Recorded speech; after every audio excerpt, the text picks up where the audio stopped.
Deeper podcast. This is your host, Nathan Grubel. Joining me, as always, is my producer, Kevin Black. Now, this is part two of our 30 NBA teams, 30 questions season preview.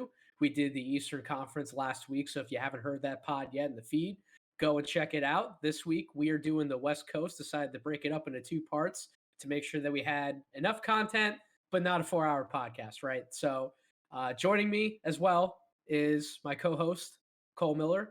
Cole, how you doing? Good, Nate. It's been a great week of preseason NBA, and looking forward to continuing that, discussing some more regular season questions. And of course, if we're talking about the NBA, then that means we have to have the Overstated NBA show crossing over with us, and representing the Overstated show is Brett. Jacob is not with us this week. Steve is also not with us this week, but we still have Brett. Thank God we have Brett, because I got some questions on this list that I know for a fact I'm going to direct right at him. The first one, I'm absolutely going right at him. So, Brett, my friend, welcome. I hope you're ready. Oh, you know I am, man. Thanks for having me on again. I had a blast doing this last week, and I'm excited to be doing it again with the Western Conference now. 100%. We're just going to dive right in. We're going to get right to it. So, first team I have on the Western Conference list is our good friends in the Bay, the Golden State Warriors. So, like I said, I'm going to Brett with the first question. My man, who will have a better season, Kelly Oubre or Andrew Wiggins? I'm going to say Kelly Oubre on that one. I think in terms of like statistics, it could be pretty close between the two of them. But I think Oubre is a better player. I think he's just going to be more valuable for that team. And I think when the season wraps up, we're going to be saying Oubre had a bigger impact on than Wiggins on that team. And I don't hate Wiggins by any means. I think his ability to cut is a really nice fit and something they haven't really had before with like Steph and Draymond. But I think Oubre is just this kind of Swiss Army knife kind of guy that you could really plug in anywhere. And just kind of from the limited stuff I've seen in preseason, I think he's going to be a really good fit. He's a better shooter than Wiggins, and I think that'll go a long way. And he can really defend. So I'm going to say Oubre, maybe not by a ton. I'm not out on Wiggins on the Warriors by any means, but I just love the Oubre fit that much. Cole, what are your thoughts on Kelly Oubre or Andrew Wiggins before I hop into that? Yes, I think it's going to be splitting hairs most of the season. I am going to lean Wiggins, and I'll say it for this reason. I think Wiggins is coming from a place further down than Oubre. Oubre is a great fit for Golden State, and like you said, Brett, he's going to do a number of things in their system that's going to make him look, like the complete player that he can be. But the same could be said for Wiggins. He hasn't really had that system, having spent the first few years of his career in Minnesota. I think we kind of see the defensive side of him come out a little bit more in Golden State. They give him a little bit of freedom to play make on the defensive side in space. And I think, based off where he's coming from in Minnesota, having not been able to show both sides of his talent, I think that's the reason he's going to have a better season in Golden State. That's a very interesting argument about the defense, because if I was splitting this argument up, I'd probably lean with Brett overall on Kelly Oubre, only because I think Andrew Wiggins is going to be the better offensive player out of the two of them this season. I think Golden State will find more ways to utilize him than he was ever offered in Minnesota, to be honest. So Oubre obviously fits in really well as like a role player offensively. It's funny, when he was coming out of college, when he played at Kansas, going into Kansas, he was kind of listed as like a guard, because I think people thought that he'd be able to do a little bit more playmaking. His handle was better, and he'd be more of this like shot creator off the bounce, which obviously he's done some of that in the NBA, but that hasn't been his best strong suit. His best strong suit has been kind of acting as that role player, cutting to the basket, moving without the ball, and then when he does have the ball, kind of just doing a lot of those line drive things, or just standing still for the spot up shot, right? So I think that absolutely can be valuable to any team. But I think defensively, I think Kelly Oubre offers a little more than Wiggins, just from the standpoint of Golden State loves to utilize these small ball lineups. So, like, if you're going to put somebody next to Draymond at like a 4 spot, Kelly can play up, and Kelly can guard guys who are as big as him or maybe a little bit bigger, right? Andrew Wiggins, for all that he's done, and I'm really interested to see if he can play up on defense in terms of like a one-on-one matchup. Because looking at him this offseason, he actually looks Mhm. like he's added a decent amount of weight and a little bit of bulk to him. So maybe that is going to be a different part of his game that he didn't have previously. But him guarding up has just not worked out for him in the NBA. He can get burned pretty bad in the post, at least from what we've seen up to this point.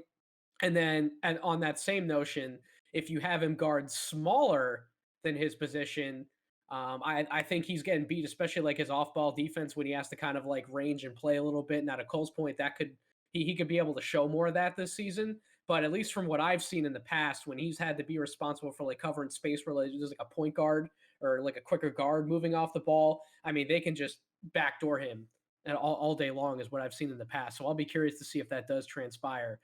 We get something different from that standpoint. But I think offensively, Wiggins has a little more upside. Defensively, I think Oubre might be more valuable, and I think Oubre's defensive impact has a great chance to be felt more than Andrew Wiggins' offensive impact. If you want to like offset the two, if that makes sense. Yeah, no, absolutely. And I just think like Ubre's length is a little underrated. Like I think he's got a maybe a 7'1" wingspan. You know who I like if I was to come up with a comp for Ubre or like a description, he's almost like a rich man's Kent Bazemore. Like that's kind of how Mm. I look at him. And it's funny because Bazemore's on that team. But when you look at Bazemore, Ubre, Wiggins, Draymond, like they've got some serious length, not to mention, of course, like Wiseman and Chris. Like I think I read that they have, 9 or 10 guys with 7 foot plus wingspan. Like Baze has a 7 foot wingspan, and so do Ubre and I believe Wiggins. So they've got like this interesting component of length that we'll see how that all shakes out. But yeah, I think they're going to be a really interesting team. So like even if Wiggins isn't the greatest defender, I just think that that length he has is going to contribute a lot. Um, but yeah, Oubre, I think more than anybody's going to really have an impact in terms of like newcomers on that team. I think we can at least agree though that like the both of them are absolutely going to have much better impacts in this situation than they had on their previous teams. Although one thing I will say about Oubre, I know I talked about how he hasn't always been the best having to create off the dribble in the NBA. He did start to show a few more things with the Phoenix Suns last year in terms of going into Absolutely. his bag a little more. So if that does come along, if maybe that's been something that he's wanted to work on in the off season and really make a priority to get better at, then he gets a lot more interesting Mhm. as a player overall. So I think upside though offensively, I still have to lean towards Wiggins because I don't know why he hasn't shot better in the NBA. Like I don't know why his percentages haven't been better than they are. Like his jump shot Shot selection. is not it's Yeah. not broken. Yeah, it It- probably is shot Shot selection. selection. Yeah. And Minnesota did not hold him accountable at all. And I think that's really why I'm beating the drum for him here in Golden State. Like, you know what Kelly's bringing to the table in Golden State, and that's a great package of skills to bring to that team. Um, but I think the fact that Wiggins is going to now be, and their owners have said it, they know that like Wiggins knows this is his time to show everybody that he's got more than what he's shown in Minnesota. And for 12 games last year when he was with Golden State, he averaged 2.7 combined steals and blocks. By far the most in his career. I know that's a very small sample size, but something clicked there. I think there's something there that's going to make us see that Wiggins is a way better defender than we ever gave him credit for in Minnesota. Yeah, I think as long as the both of them, at least offensively, as long as the both of them just stay moving on the court and they don't just kind of stand around and wait for somebody else to make a play. If they're moving, if they're getting open, if they're doing what they need to do on that front, they're playing with two of the best passers in the league in Steph Curry and Yeah. Draymond Green. So it's not like they have to do a lot of things on offense by themselves. And on that same notion on defense, with that same line of thinking, Draymond's one of the best and most intelligent defenders in the league as well. So in terms of having a vocal leader on defense who's calling everything out, putting other guys in position, telling them where they need to be, coaching them up after a play, Draymond is absolutely one of the best guys at doing that in the whole league. So I think that Oubre, I don't think is going to need as much of that coaching, but I think Wiggins, if Wiggins is open to criticism on the defensive end, he can learn a lot from Draymond, and in turn, his physical gifts obviously are better than than Oubre. As you mentioned, the length, Brett. The length is probably the only thing I'd say that Oubre definitely has like a clear advantage, like physically.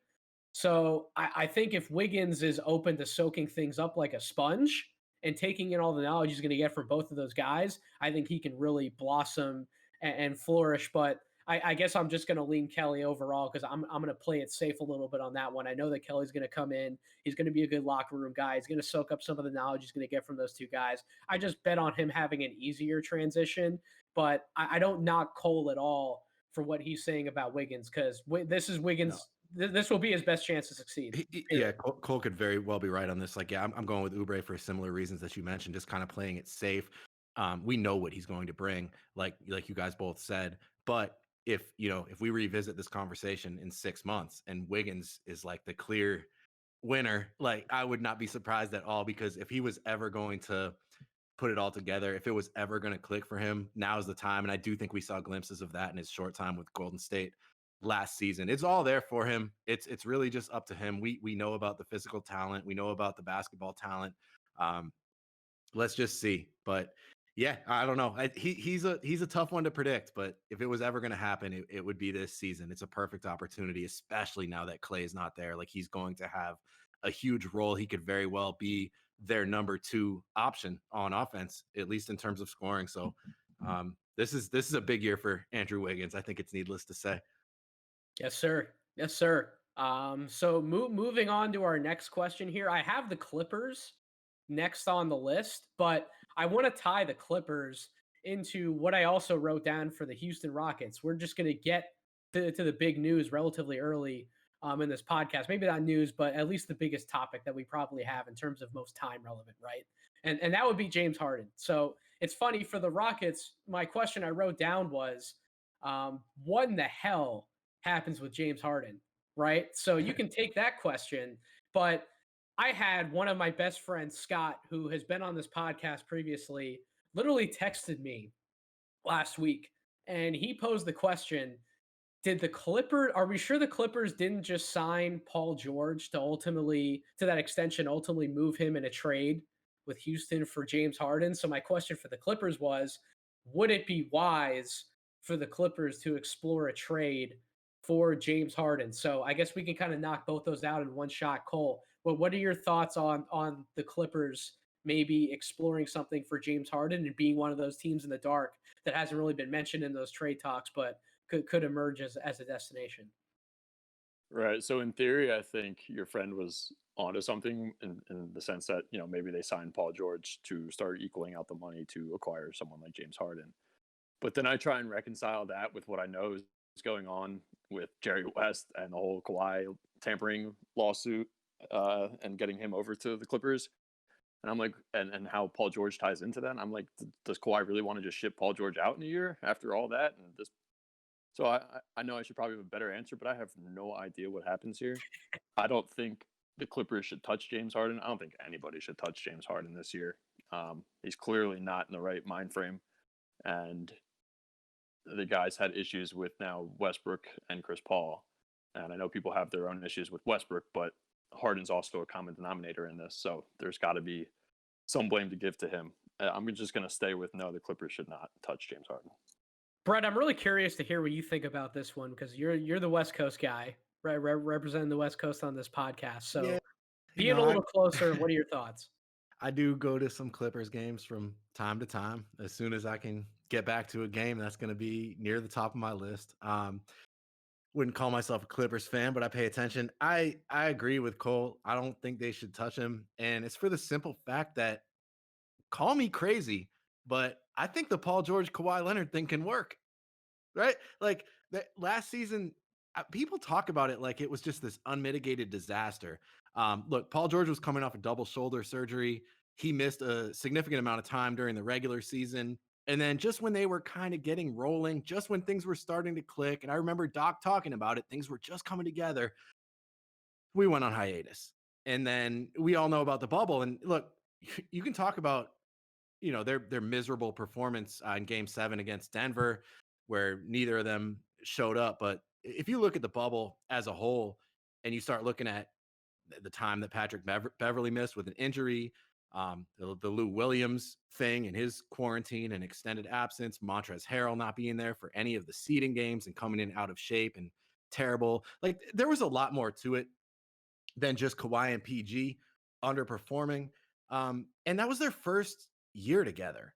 Like, let's run it back. I like the additions that they made in terms of Ibaka and Luke Kennard. I think is a really underrated acquisition as long as he can stay healthy. I think he can play some point. I think he's got more playmaking ability than people realize. I think he actually could really help to at least partially fill that obvious void that they had there. And then bringing back Marcus Morris, like I like their offseason. It's so I think it's worth another shot. I think that's how they probably see it. They've got Ty Lue there, obviously now. To me, he's probably the closest thing to Doc Rivers, just like a younger version. But if that's what the players wanted, cool.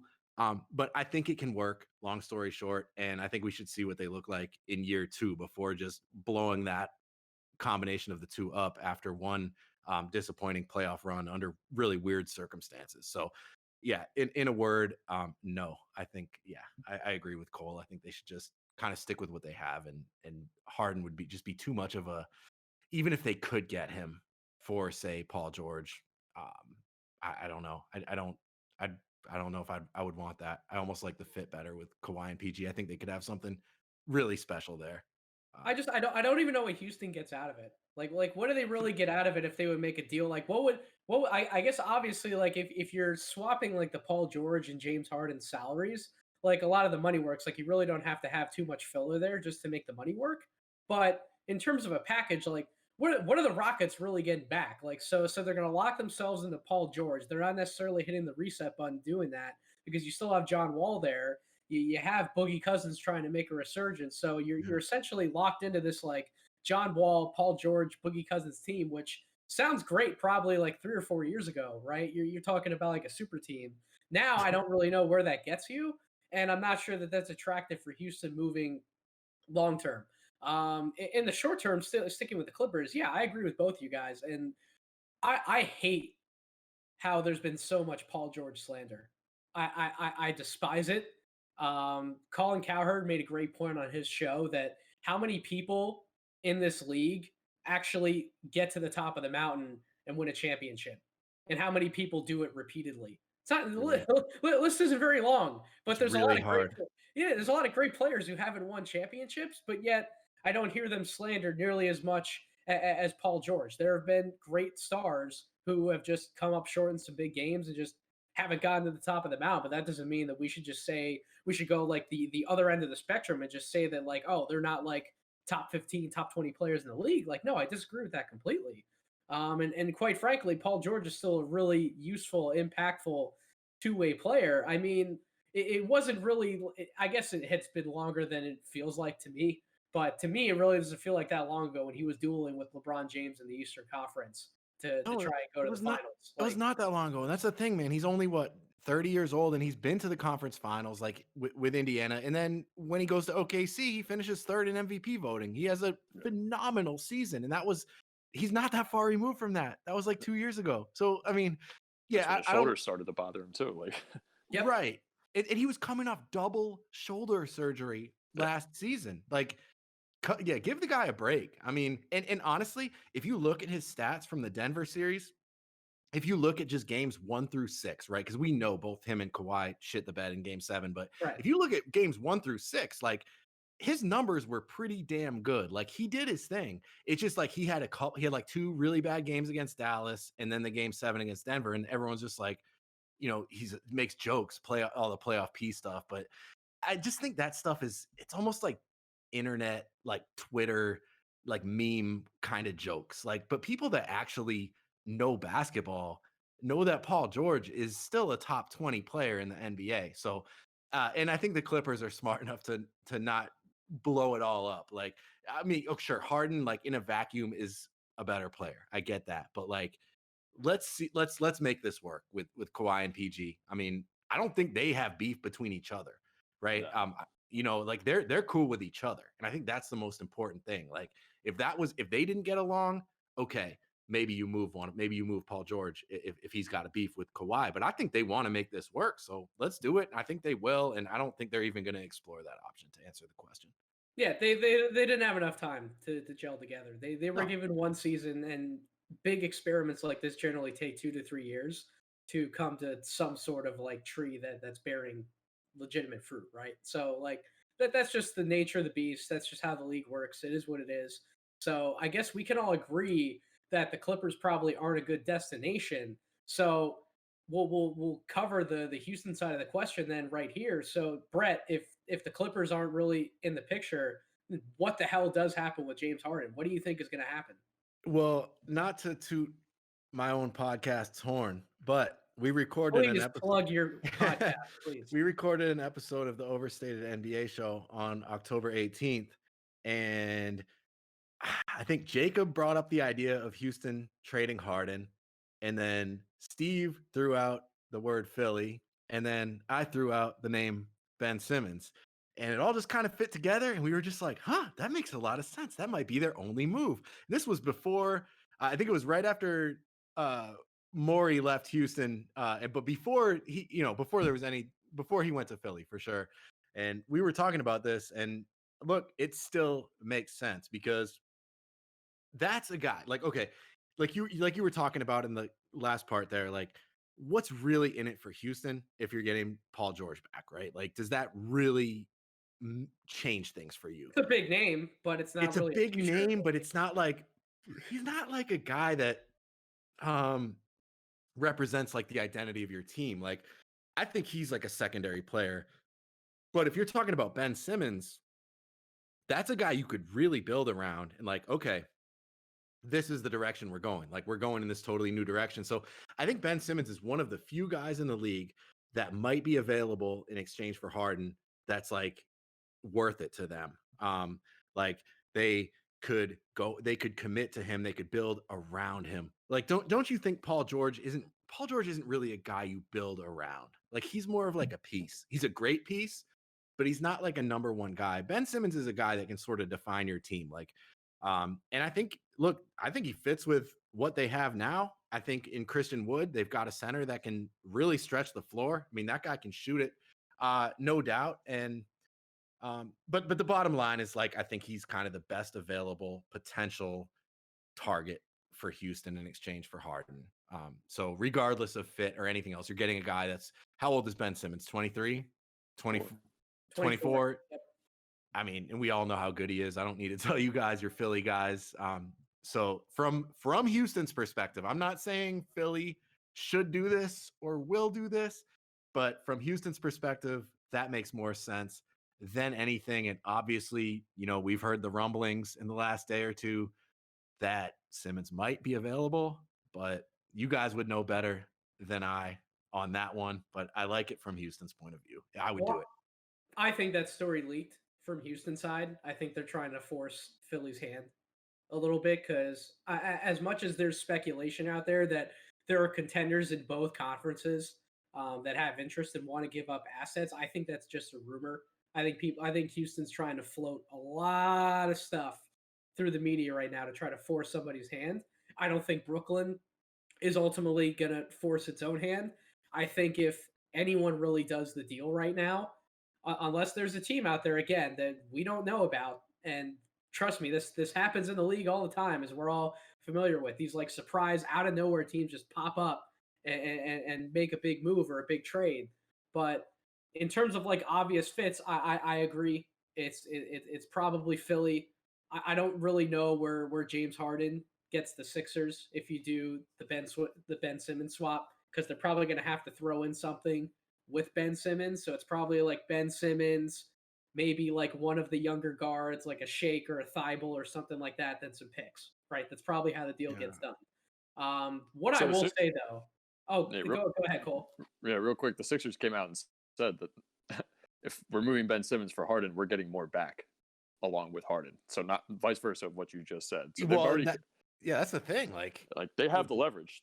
Houston doesn't, so they're gonna have to bend to Philly's will if this indeed happens. does 31-year-old James Harden really carry more value than 24-year-old Ben Simmons? Like, I don't know. I, When you think about Simmons being like an all-defensive first-team caliber defender and like his youth and potential, and it's like, and then you think about the off-court stuff with Harden. Like, right. I think Houston should be the one throwing something extra in. Like, I agree completely. Like that with that. And I hadn't heard that, but that makes sense because I think Simmons might be of higher value if we're talking about trades.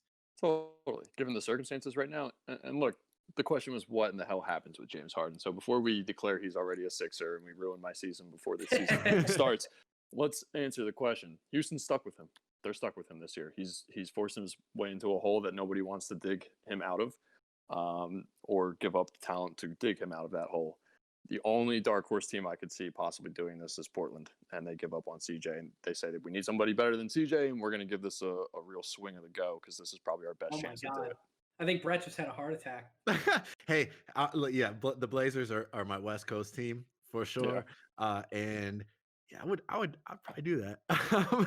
I probably, if we could find a way to do that, I probably would. And I hadn't even thought about that. I was thinking of like Miami, They've maybe got even some Boston. parts. I mean, if They you do do. it like They do. CJ and Collins isn't like impacting the team right now, and Nope. Sear is a gamble, but he's there. CJ, okay. Oh man, now you got the wheels turning, man. Right. I think they do trade him. I don't know if it's to Philly for sure. To be honest, if Daryl wasn't in Philly, I wouldn't even think there's a No. chance of that happening. But like Right. the fact that Daryl is there, I remember just reading like, when he left Houston, the message he wrote, like thanking James Harden, and I think he really believes Harden is like the ultimate modern NBA player. And I mean, if Daryl wasn't in Philly, I wouldn't even read too much into it. But because he's there, I still consider them the front runners. But I think one way or another, and again, to answer the question, that I think Harden will be dealt. I do not think he will be in Houston past the trade deadline. I agree. I think he's going to Philly. I don't necessarily want the Ooh. trade to happen, but that's if I'm putting money on it, that's what I would put money on. And what I will say about that is, if you look at that trade, if that happens from Houston's side, for the Western Conference, I don't know if I want to play Houston in the playoffs because that's a playoff team. And if you're talking about the speed that they would have with John Wall back, plus Ben Simmons and Christian Wood in the front court, as well as the guards they'd have around them, who wants to play that team? Am I right? Like, who's keeping up with that team athletically? Like, you want to talk about defense, you want to talk about offense at a fast pace, you can talk about the quote unquote lack of shooting, but Christian Wood, for some of the questions I have about his shooting and how good of a shooter he actually is, he can spread the floor. There's no question about if he can spread the floor at all. So then you can start using Ben Simmons as like a pick and roll guy. Obviously, you can put the ball in his hands in dribble handoff situations. You can put the ball in his hands off like a short roll and then making a play off a short roll. Like, there's a lot of different things you can do with Ben Simmons if he's not handling the ball all the time, and that's just a dangerous team. I just, whether he's in Philly or somewhere else, man, I just want to see Ben Simmons roll into the rim. Like, I think he's like an ideal role man. And when Shake Milton sort of emerged, look, last season, obviously Ben was hurt when Shake really came into his own. And then in the bubble, it was like, are we going to start seeing this pick and roll? Like, they finally got a pick and roll ball handler where Ben can be the role man with Shake, who is a threat to shoot and can pass, can handle. And it was like, and then, right when they were sort of figuring it out, then Ben got hurt. So wherever he is, that's like the role I want to see him in, is like as the role man. I mean, I think he's deadly in that role. And if he stays in Philly, is Shake that guy that, because they talked about it. They talked it up a lot. And maybe we'll see that this season, but or if they trade him, like, I just hope we can sort of see that version of him. I think he's been miscast a little bit in the years with Brett Brown in terms of like his role. So yeah, that's something I'll be keeping an eye on for sure. And I think it's one reason why he really could fit in Houston. And I'll just say, man, Wall looks fast. Yeah. Like he looks real. I don't know about Cousins. Cousins, to me, I know he's put up some numbers and like made some threes, but I'll be honest, he I was looks gonna say, who by the way can also spread the floor. he can Nick shoot the Benson. lights out. Like he was like the original stretch five, to be honest. Like if you go back, he was like the first center to really be shooting like 6 threes a game or whatever. Like he was onto that before anybody. Yeah, And in then Sacramento. yes. Forget anywhere else in And, Sacramento. and then New Orleans before he got hurt. Like he was really stretching the floor. Like no true center who actually has a post game has done before. And then he got hurt and things kind of fell apart. So we know he can shoot, but looking at the way he's moving, he looks very labored. I'm not super confident in him, but Wall looks really good. Wall looks really fast, and yeah, Houston could be fun if they got Simmons. So I know you guys are Philly guys. You probably don't want to give him up, but I could see it happening. Yeah, but even Brett, to your point, like with Ben and Christian Wood combining for a nice combo, the same could be said for James and Christian Wood. And why wouldn't James want to try and see, like, this is easily the most talented big overall that he's gotten to play with. 100%. Clint was just a role guy, and Dwight was at the tail end of his career too. Or Boogie for that matter, as long as Boogie's like back from Yeah. the dead, at least Yeah, somewhat. Like right. same token. Right. And so I can't rule out James puts this crap aside for the first month of the season, realizes he might enjoy playing with the current team as constructed, and they try and give it another go. But if he doesn't do those things, that makes him look even more of an asshole. And I don't know how you trade for him when he's putting himself in that situation. No, you make a great point. And when we did our Western Conference preview on our podcast, I kind of said the same thing. Like, I think I would lean towards Harden being traded if I had to bet, right? Like, but it's not like overwhelming. It would be like 55-45. But there is potential for him and Christian Wood to really have something special. And I said the exact same thing. Like, Christian Wood is by far the most talented big man he's ever played with, the most versatile. Like you said, Capella and Dwight Howard were just role men pretty much. Like Christian Wood can do a lot more, and he looks really good. He looks like, to me, I think he's the best value signing of the offseason. The fact that they got him for like 13.5 a year or whatever it averages out to is just like, I thought he was worth close to 20. But I know it was a small sample size, but I think they got a steal there. Maybe Harden sees that. Maybe it works out. I don't think it's like overwhelming that they're going to trade him, but if I had to bet, I would say they move him. But you and I are in agreement there. I don't blame Cole for saying what he said about Harden pretty much being stuck in Houston because yeah, it's if the other team wants to give up the assets to get him. Houston really doesn't have much leverage or say in the matter. They can make the phone calls, but they can't make somebody trade and give up other assets. So we'll have to see how that ultimately plays out. We talked about the Clippers in that conversation. Their neighbors next door, the Lakers. Brett, I know you have some thoughts about this one because you've made your case pretty clear in the Overstated group about the Lakers offseason versus some other off seasons. My question was, will the Dennis Schroeder Montrezl Harrell pick and roll combo be as or more effective of a combo than Lou Will and Harrell was for the Clippers? I'm going to make this one quick, and I'm just going to say no. Like, it's not going to be it's not going to be as effective, and it's not going to be more effective. And that's not to say that it won't be good or it won't even be one of the better pick and roll combinations in the league, because it very well could be. Montrez is set. He's an excellent screener. He's an excellent roller. He's an awesome partner to have in that. And Schroeder didn't play as much, didn't do as much in the pick and roll last season, I think, as a lot of people think, but he's certainly capable in that situation. But look, Lou and Trez is like, that might be like a top 5 all time pick and roll duo. As crazy as that is to say, like, they were really something special. So to say that, you can just plug in a different guard and they're going to be just as good in that, in a pick and roll, I'm not there. I don't, Dennis Schroeder's not Lou Williams. Maybe now at this point, he's objectively a better player. Maybe he's a better player in a vacuum. I'm going to say Lou Williams isn't Dennis Schroeder on that same note. So they're different players. They're different players. Yep. Lou and Trez had a very special chemistry. And I'm just not sure that can just be replicated, just like boom, just plugging them in. So I think they will be a good pick and roll duo, but I don't think they're going to be an all time great pick and roll duo. And I thought Lou and Trez were an all time great pick and roll duo. So Yeah. I'm not hating on them like at all, but I don't think they're going to be quite that good right off the bat.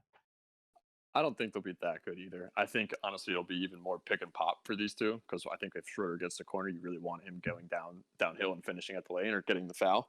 I've seen Montrez popping out for more jump shots in the preseason already, so I wonder if they're trying to experiment that with them.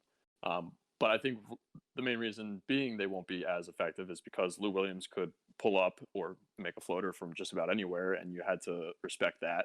Whereas Dennis can't. Again, he wants to finish at the rim more times than not. And Montrez was faster than almost everybody he was running off the roll when he was screening for Lou. So that's why they were so effective. And I think that's why it'll be a little bit of a different dynamic between Dennis and Montrez because of Dennis's different skill set than Lou's. Yeah, and the main reason why I asked the question is because we already know what the rest of the Lakers team looks like, right? We know what those guys are bringing to the table, but we don't know what these two in particular are going to do together. And I think that's the key to the Lakers, maybe not their playoff success necessarily. We know that burden falls on LeBron James and Anthony Davis, but to more success or greater success in the regular season, I think a lot hinges on these two to be able to succeed together, have a combination like that that's similar to that dynamic that the Clippers had to maybe let LeBron James and Anthony Davis take their feet off the gas just a little bit in the regular season, but still maintain a high enough win total. Because I think at the end of the day, it's always better than not, even if this is a different year than most in terms of not having fans at games and the home court being as big of a factor. It's still nice to be able to play in your building more times than not, especially in the playoffs, right? So I think the regular season record still has to count for something. And we know that there are a few teams that we're going to get to. One in particular that I can think of that's absolutely going to make a strong push to have a better regular season record, more so than the Lakers.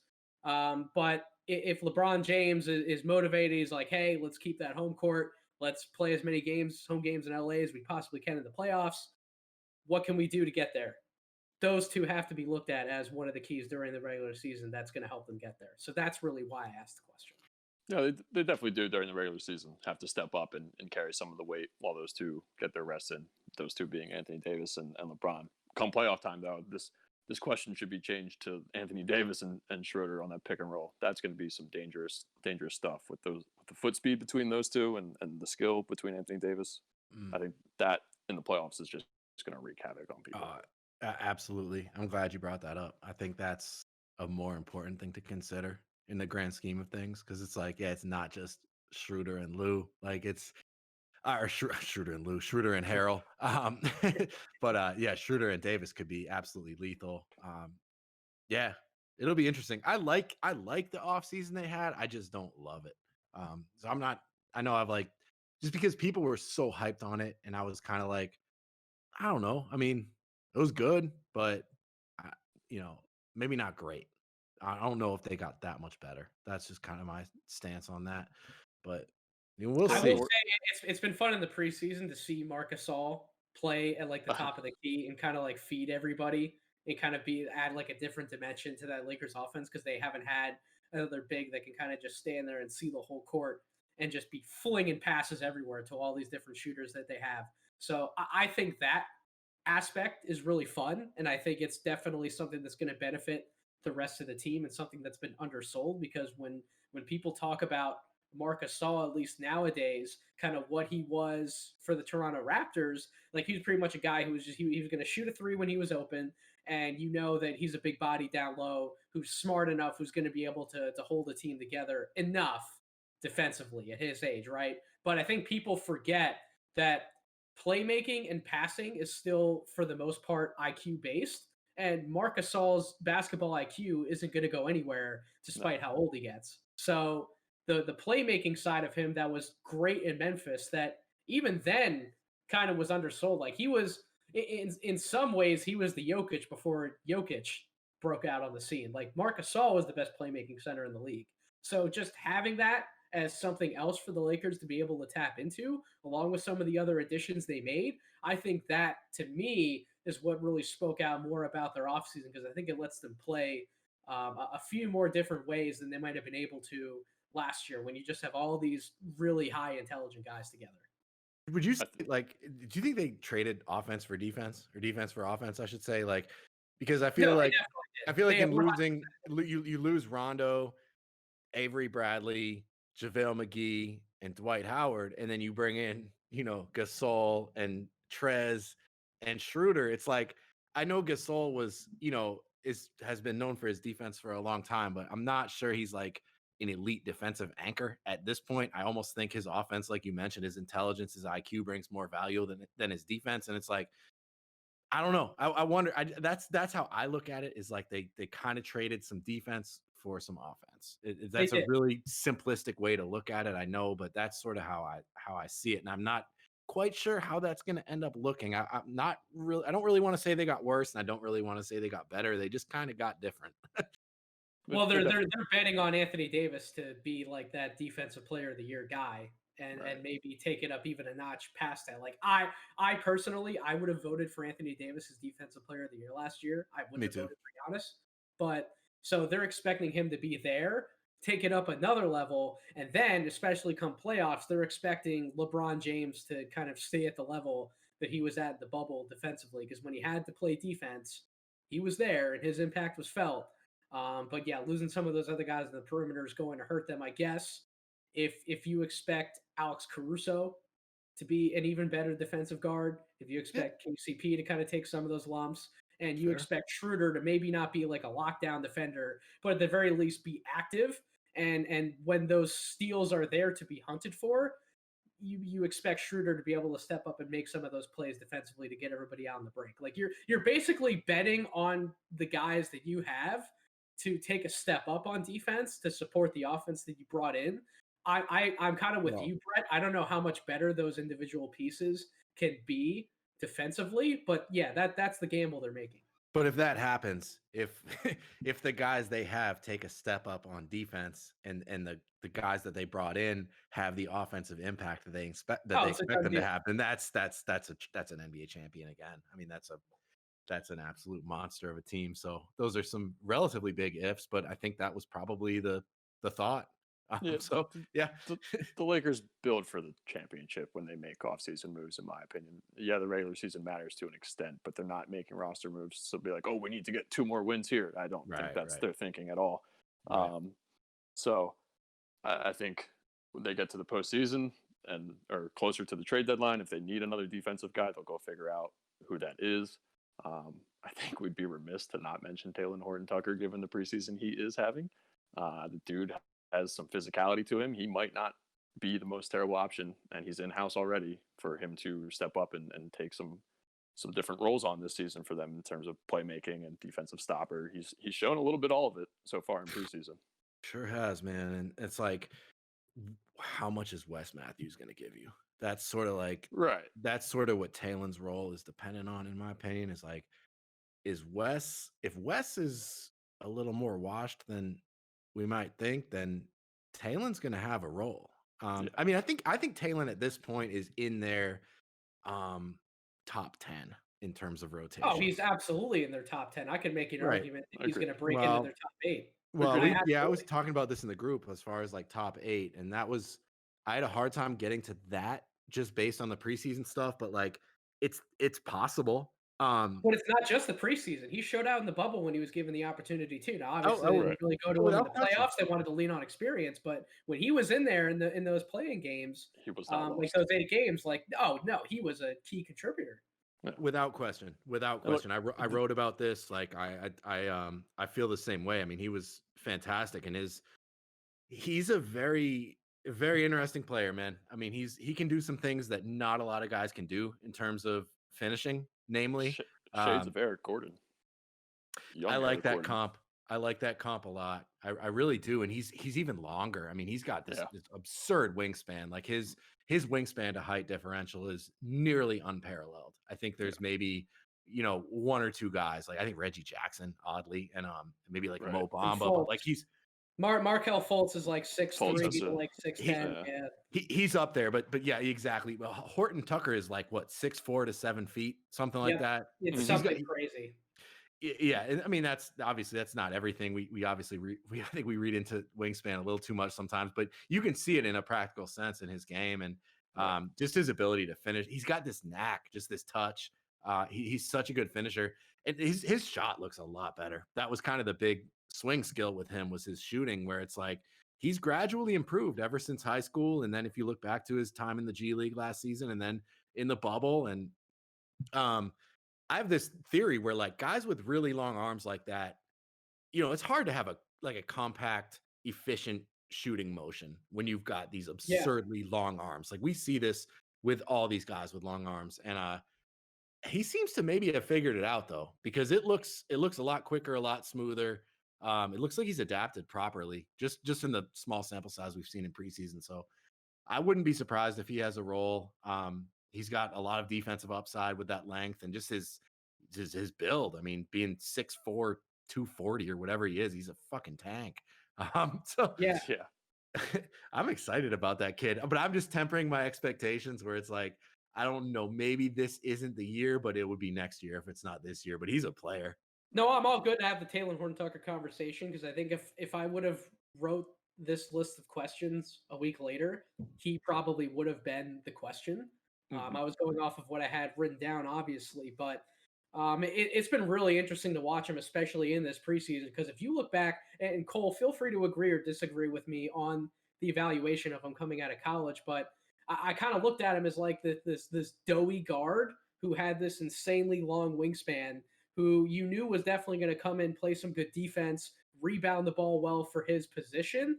And then he was smart enough. He showed enough playmaking skill to be able to make others around him better. But I didn't see this crafty of a scorer when he was in college. And that to me, it's not even necessarily just like the standstill shooting stroke, but the ways that he's getting to the basket and scoring off the dribble have really impressed me. I didn't know he had this kind of polish and craft to his I game. And maybe that's just something he's gotten that much better at since he's been out of college. But that wasn't part of my eval when he was coming out of college.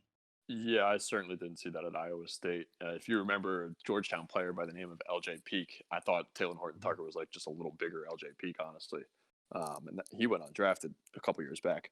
To your point, Nate, the polish that he's showing, like the way I see him finish in the lane, his footwork is impeccable. He changes up his footwork to get by defenders. It's incredible for a kid coming out of nowhere to show that type of nuance to his drive and layup package already. Yeah, he's got a little hard in him with that. It's funny because I'm not a huge college basketball guy. Like as much as I'm intrigued by these young guys and I like to make these kind of projections, like I didn't watch him that much in college, but I watched a lot of him at Simeon. And at that point, he was just like this man child.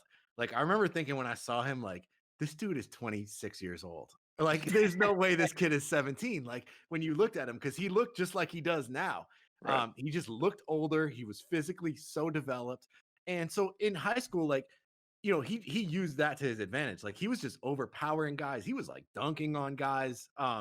He was just using like his physical advantages. So to echo what you guys said, like I did not see any of this craftiness. I didn't know he had this in him, but like, yeah, when you get to the league, like that's when you need to use that shit. And he definitely has it. He's got a great feel. So yeah, he's an exciting prospect. Like he's not like a traditionally exciting player, but in terms of like just his potential as an NBA player, it's really exciting because he could be No, really good. he's one of those guys. Like if you're like a true hoop head, like you just Yeah. smile watching the kid play. Yeah, Like, you're yeah, like, yeah, oh yeah, my yeah. god, this He is does, what I picture a basketball player to be. he does so many little things right. I mean, Right. yeah. All right. So And he moving- should have no problem replacing Avery Bradley in the playoff picture for the Lakers, considering Bradley was not there last year. He is objectively better than Avery Bradley right now. I don't even care. Like Yeah, I'm just no, gonna he say is. that. I really I think agree. he is. Like I don't think Avery Bradley is that good. Like they did not miss him. I thought his contributions were overrated during the regular season. I don't think he's going to be an important player for Miami. Like I don't think he's that good. And he was a guy who was really highly regarded coming out of high school and just never lived up to it. And he's so small. Like I would rather have THT like in a vacuum, even at 19 years old or whatever he is. But I'm not the biggest. I'm kind of an Avery Bradley hater, so you might want to discard that opinion. I'm a little biased.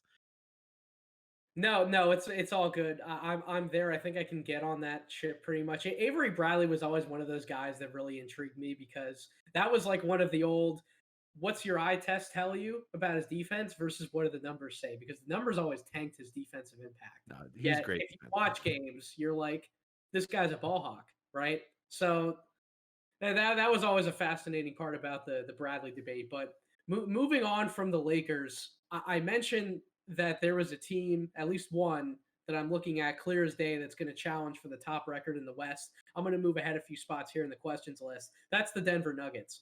And my big question about the Nuggets, Cole, I'll go to you for this one. Is Michael Porter Jr. ready to take a star level leap, or did we see the peak of what he can be in the NBA already in the bubble? So I'll say no to both. I don't think we've seen him peak at all because I definitely think there's more of a little bit of playmaking in him than we've seen. Definitely grabbing the rebound and taking it up court and transition in that sense, especially. I don't think the star level leap is coming this year, though.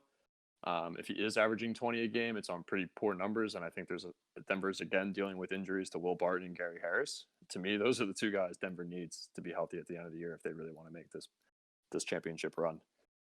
They're their X factors. They do great things on defense, and they can both play make to a little bit as well. It really gives that offense a ton of levels that it doesn't have without them. So no, I don't think MPJ is ready to take that star level leap. I think this is the year he like consistently stays healthy, and then next year we see that big leap.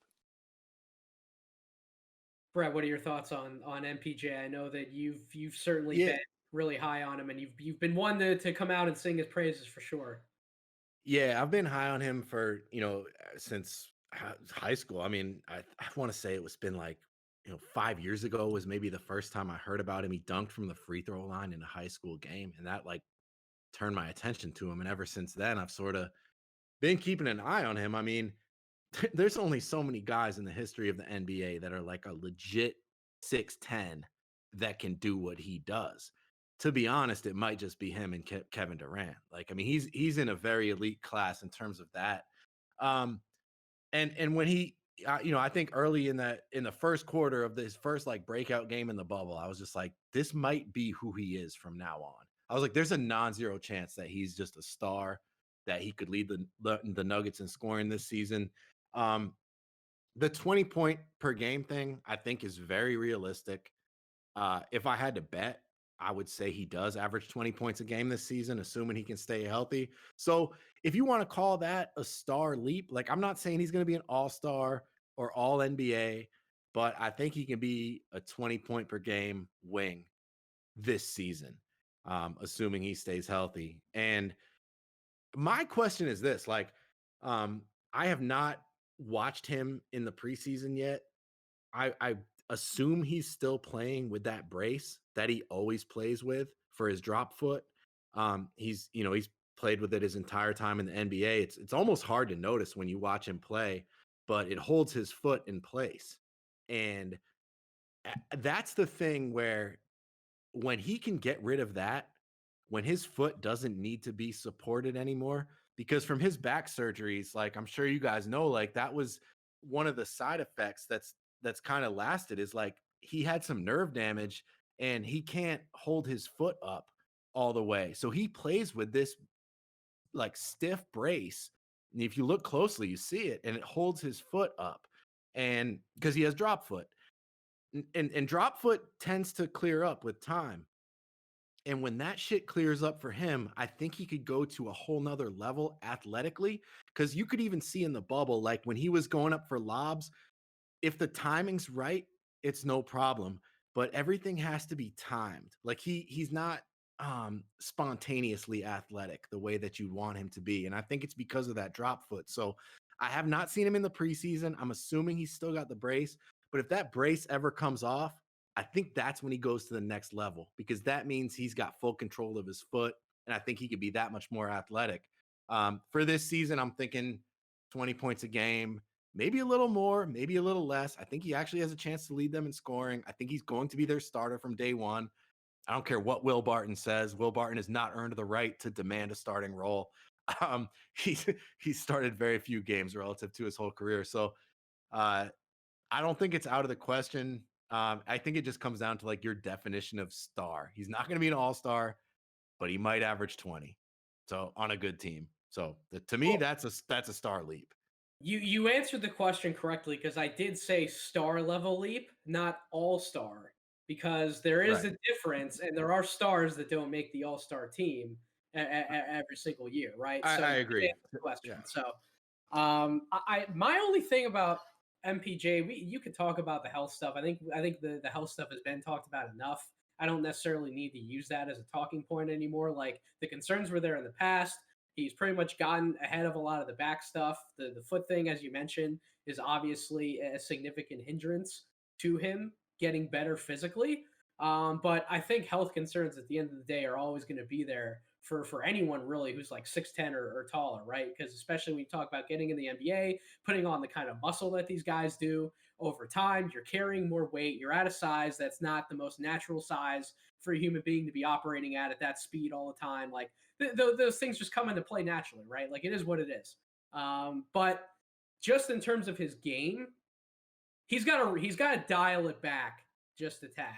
And what I mean by that is you'll see him play in a full game and he just jacks up some shots that I go, what the hell are you doing? And then he talks about after the game that he thinks he's entitled to take these shots and he's entitled to all of these shot attempts. And while I agree with you, Brett, the talent is almost unparalleled. Kevin Durant probably is like the name that you want to compare like the pure talent base to. But at the same time, like, yeah, you might be good enough to make shots. I think everyone can acknowledge that. But the type of shots that he wants to take, just rein it back, dial it back a little bit, prove to your coach that you can take and make better shots at a better efficiency. And then maybe the coach is going to start to respect your game a little more and draw up a few more plays for you. I don't know where you guys sit on that end of the spectrum, but to Well, me, no, I think that's what holds him back. that's part of it though. Like that's why I think he's going to be a star is because of that mentality. Like that kid legitimately thinks he's one of the 5 best players in the NBA. I bet he thinks he's the best player on his team. Like I bet Oh, whenever he he goes out on definitely the thinks he's court, the best player on his team. well, That's no right. question. So for better or worse, like when that kid is out there, he thinks he's the best player on the court. And like we know that he's not, right? We know he's not better than Jokic and probably not Murray either, or a lot of guys in the NBA. But if we're talking about like making a star leap, like that shit does count. Like the belief that when he's coming from that perspective that like, yeah, I'm one of the best players in the NBA. I've been one of the best players in the NBA. There's no question. Like that counts for something. So like Oh, it does. I'm not it saying may you don't not. have the confidence. So I love the confidence, but well, it's about I'm like, saying I'm saying that's not necessarily a great thing. Like that could be a detriment. It's not necessarily a great thing, but it leads me to believe that he is going to be a perennial like 25 point per game scorer because just that's the approach he's coming from. Like I'm that dude. Yeah, man, give me the fucking ball. I'm gonna fucking shoot. I'm like, that's all I'm saying. Like, so it may not be great. Like in the long term, maybe we would want to see a little more like humility from him. But I think he thinks he's one of the best players in the NBA, and I think that's going to translate when you combine it with his talent to a perennial like 22 to 26 point a game scorer, and that could start this season. yeah, Yeah, and like, go ahead, Cole. Go ahead. no, that's why I said if he does get to the 20 point per game plateau this year, it's probably not going to be the most efficient looking shooting Right. line rather. Right. Look, I think 9 to 20 and 20 plus, like you even hinted at, maybe Brett is a lot. That's what he averaged last season in the regular season, 9 a game. He is an offensive freak, no question. I just think that's a huge leap. I could see it more being like he averages 16 to 18 in the regular season, and then come playoff time, the next leap happens in front of our eyes during the playoffs, and he's their best scorer, hands down. He needs to model himself after Kevin Durant. If we're going to be honest, like that's who he needs to be watching all the time because Kevin Durant didn't get to the scoring numbers that he's gotten to by taking a lot of the shots that Porter does. And I think Correct. that Porter needs to realize that. And I think the quicker he realizes that, the higher his scoring total is ultimately going to climb because he's going to be taking much more efficient shots and he'll figure I think he will figure it out, which is why Brett that like the star level leap could very well come this season. It just depends how quickly he figures that out. When you start taking shots within the flow of the offense, like Kevin Durant does, like Kawhi Leonard does, because that's the talent pool that he's in. That's where he's at talent wise. But it's how Is he quickly he figures that out. is he a better natural shooter than Kevin was at the same age? It's close. It's very close. Because It's I 100% think very I, close. I I think think he's got a better look. He's got a better looking shot. yeah, I think he is, and I think what he makes up for in that little bit of shooting he lacks in getting to the rim like Kevin did and wanting to be on the foul line. 100%. That's totally fair. But I mean, when I see like I've described him as an elite shooter, like right away, NBA level, like by NBA standards, this guy is an elite shooter. I mean, Yep. his jump shot is pretty flawless. And then when you look at his height and his athleticism and his just confidence and willingness and I mean, he's a phenomenal shooter at a legit 6'10, if not 6'11. Um, he's something special. I think if he had never had an injury, like he might be on a similar trajectory to like Durant. I mean, I think we might be talking. I mean, he might have averaged close to 20 as a rookie. I mean, who knows? Because he's had some major injuries and complications from them, and he's still dealing with the complications in terms of that drop foot. But if that guy if he had a totally clean bill of health, I mean, he might already be an all-star. Who knows? And he's got all the talent in the world, and he's confident as fuck too. So for better or worse, like he's gonna put up numbers.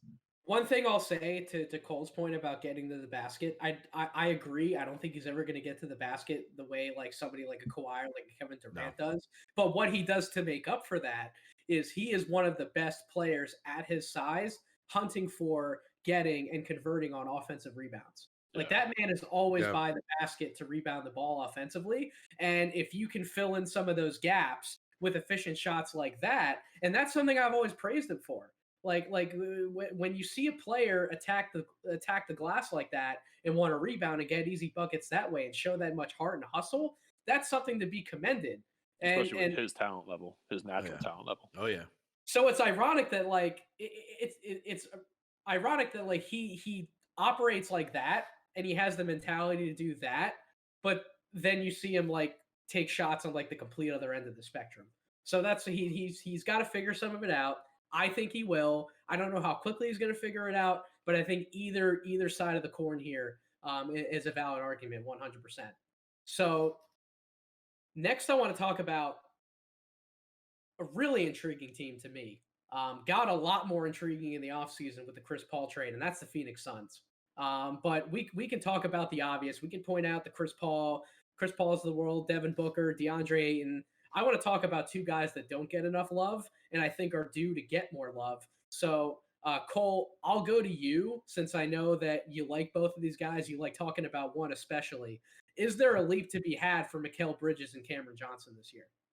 You're going to have to remind me which one I like talking about, especially because I don't really mention Mikal because of what happened with the Zaire trade and Cam Johnson. Come on. You like Mikal Bridges.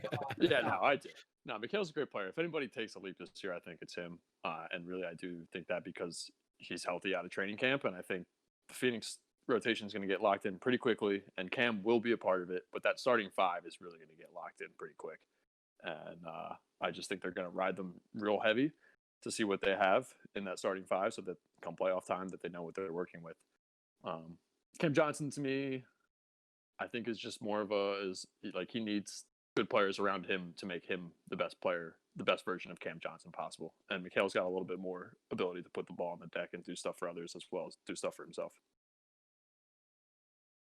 Yeah. It's I mean, that's a tough question. So it's like, what kind of leap are these guys going to make? I mean, I think it's going to be a little more gradual with these two guys, just for a number of reasons. Let's see, like, I guess first of all, just the nature of their games. They're kind of specialists. Like to me, Mikal is kind of like a defensive specialist. I think he's an elite defensive wing, without question, like a top 5 defensive wing in the NBA. And then And Cameron Johnson's a shooter. Like that's his specialty, right? And I don't think we're gonna see a ton from those two guys this coming season outside of their specialties. Like Mikhail can definitely do some things offensively. There's no question.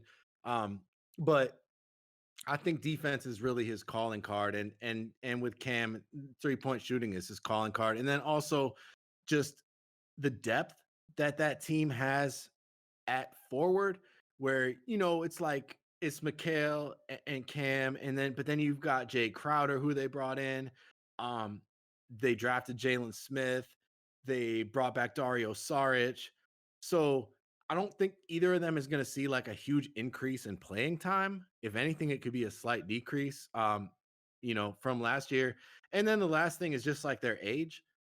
I believe they're both 24. I think Cam is almost 25. And that's not to say that like they've hit their ceiling, like they can't get any better. But I just think at that age, like we're not going to see a drastic leap from either of them. And look, I think Mikal Bridges can be an all defensive team player this year. I think he will be. That guy in the bubble, like that's some of the best wing defense I've ever seen, like from anybody. I mean, he is elite. I think he's going to make an all defensive team. So if you want to look at that as a huge leap, then he's going to take it. But I think he was doing it last season.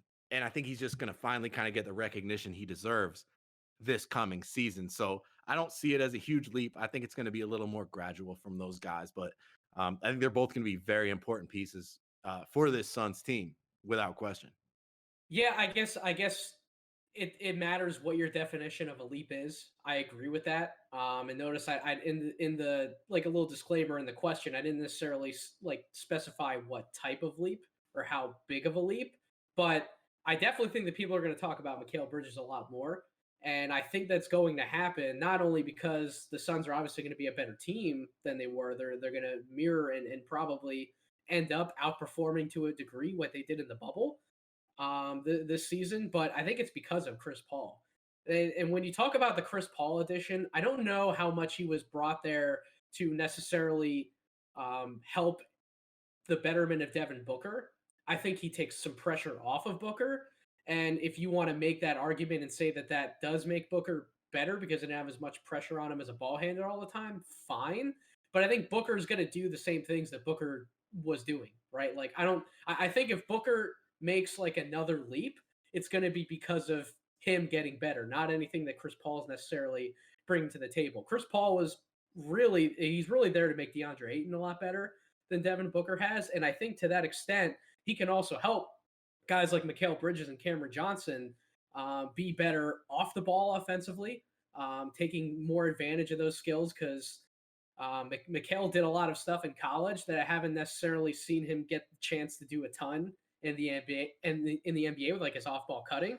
The same can be said about Cameron Johnson. He was shown in the bubble that obviously he brings the spot up shooting to the table, but he's also a willing cutter and a willing mover off the ball. So I think when you're playing with a great passer like Chris Paul, somebody who knows how to get guys like that into position for those kind of looks, I think that's only going to benefit them more. And on another notion, we also saw Mikal Bridges do more with the ball off the dribble in the bubble than we've seen in the past. And I'm happy to see that that's becoming a more regular part of his game because that's what intrigued me so much, especially his last year at Villanova, was that he was starting to do a lot more of that and become more of a featured scoring option. And then he ended up being that for that Villanova team that had great success. And I think he can do a lot of the same things in the NBA. He hasn't really gotten the chance to do a lot of those things. But I think having someone like Chris Paul, who knows how to run a team, knows when to get guys certain looks, how to teach other guys how to get open for other types of looks. I think that's only going to benefit those two guys, especially Mikal more. And I think when you bring all of that together, along with Brett, as you outlined, his defensive impact, which is tremendous, it's going to be tremendous. That's just the kind of player that he is. I think we're going to be talking about Mikal Bridges a lot more this year than we have in years past. So maybe that's the kind of leap that I'm talking about. I think that's a interesting and actually a very great way to look at the Phoenix Suns starting unit with Devin's going to do Devin type things, but Chris Paul is going to lift the other three guys, up to new heights because I mean, there's not really much more, like you said, Nate, that Chris Paul can do for Devin Booker. Devin Booker has gotten to where he is because he's Devin Booker. And he can do anything he wants to on the court with the ball in his hands. Mm-hmm. These other guys, not so much just yet. We're starting to see that come out of Bridges a little bit more. But like you said, Chris Paul is really going to do wonders for Ayton, Bridges, and Cameron Johnson. I'm looking at Bridges' stat line right now. This dude shot 61% on 2-point field goals last year. That was without Chris Paul. I'm marveling at the type of efficiency that Bridges might showcase this year, being the fourth or fifth option in that offense. Brett, I know you love Chris Paul for DeAndre Ayton. I know you're talking up Ayton about how he's going to have a huge season, and I agree. I think a monster campaign is on the way for DeAndre Ayton. Yeah, absolutely. I couldn't agree more. I mean, I think we're going to see, I don't know, you want to talk about numbers, maybe 20 and 12. I mean, last season was sad that he had to miss such a good chunk of it. The Suns would have been a playoff team if he had not missed those 25 games. Like, a no question, they might have been like a 7 seed. Like, they would have been right there. But when he did play, I mean, you could just see it. He's got some things to work on. I went to quite a few Suns games in person last season, and they're remarkably cheap. So I was able to sit like essentially courtside for most of them. I think I drove out from San Diego to about 5 or 6 Phoenix Suns games last season, and my observation with Ayton is just like he would take these jump shots from like 10 feet out when it's like, dude, you could just drop step or like, power dribble and dunk it. And he has this weird obsession with taking jump shots when it's like, why are you taking like a 10, 12, 15-foot jump shot? Like, you could so easily get a dunk on that same play. I think, I think he's gonna improve on that. And once he does, and obviously the Chris Paul effect, I have very high hopes for him. I don't know that he'll be an all-star this season, but I don't think that's off the table. I think we could be talking about him 6 months from now as like a top 5, maybe 6 center in the NBA. I don't think that's far-fetched at all. So, yeah, my expectations for him are high. My expectations for Phoenix are high. I have them as like a top 6 team in the West. I think they're going to be really good. Chris Paul and Ayton could be ridiculous. Chris Paul has never had a guy like DeAndre Ayton, right? Nope. Like we look back at we go all the way back. Tyson David Chandler, West. right? Right. David West and Tyson Chandler on the Hornets. Like, okay, like Tyson Chandler was a great vertical threat, a great lob target, but like he's not DeAndre Ayton. And then, you go DeAndre Jordan, very limited offensive player. He really could only do one thing. Ayton can pop. Chris Paul made DeAndre Jordan. He did. That's why we haven't seen anything from DeAndre Jordan since. So we're not going to see anything this year in Brooklyn, probably, from that guy. He can finish a lob, sure. DeAndre Ayton can do that too, but he can also pop and shoot a little bit. So I think DeAndre Ayton's the best big Chris has ever had, and that's got to count for something. So yeah, I'm super high on him, and I'm pretty high on the team altogether. It's between them and Portland in like that 5-6 range in the West. Yeah, I'm a Portland fan, so a little biased, but yeah, he's been making bigs better. You talked about DeAndre Jordan. He absolutely.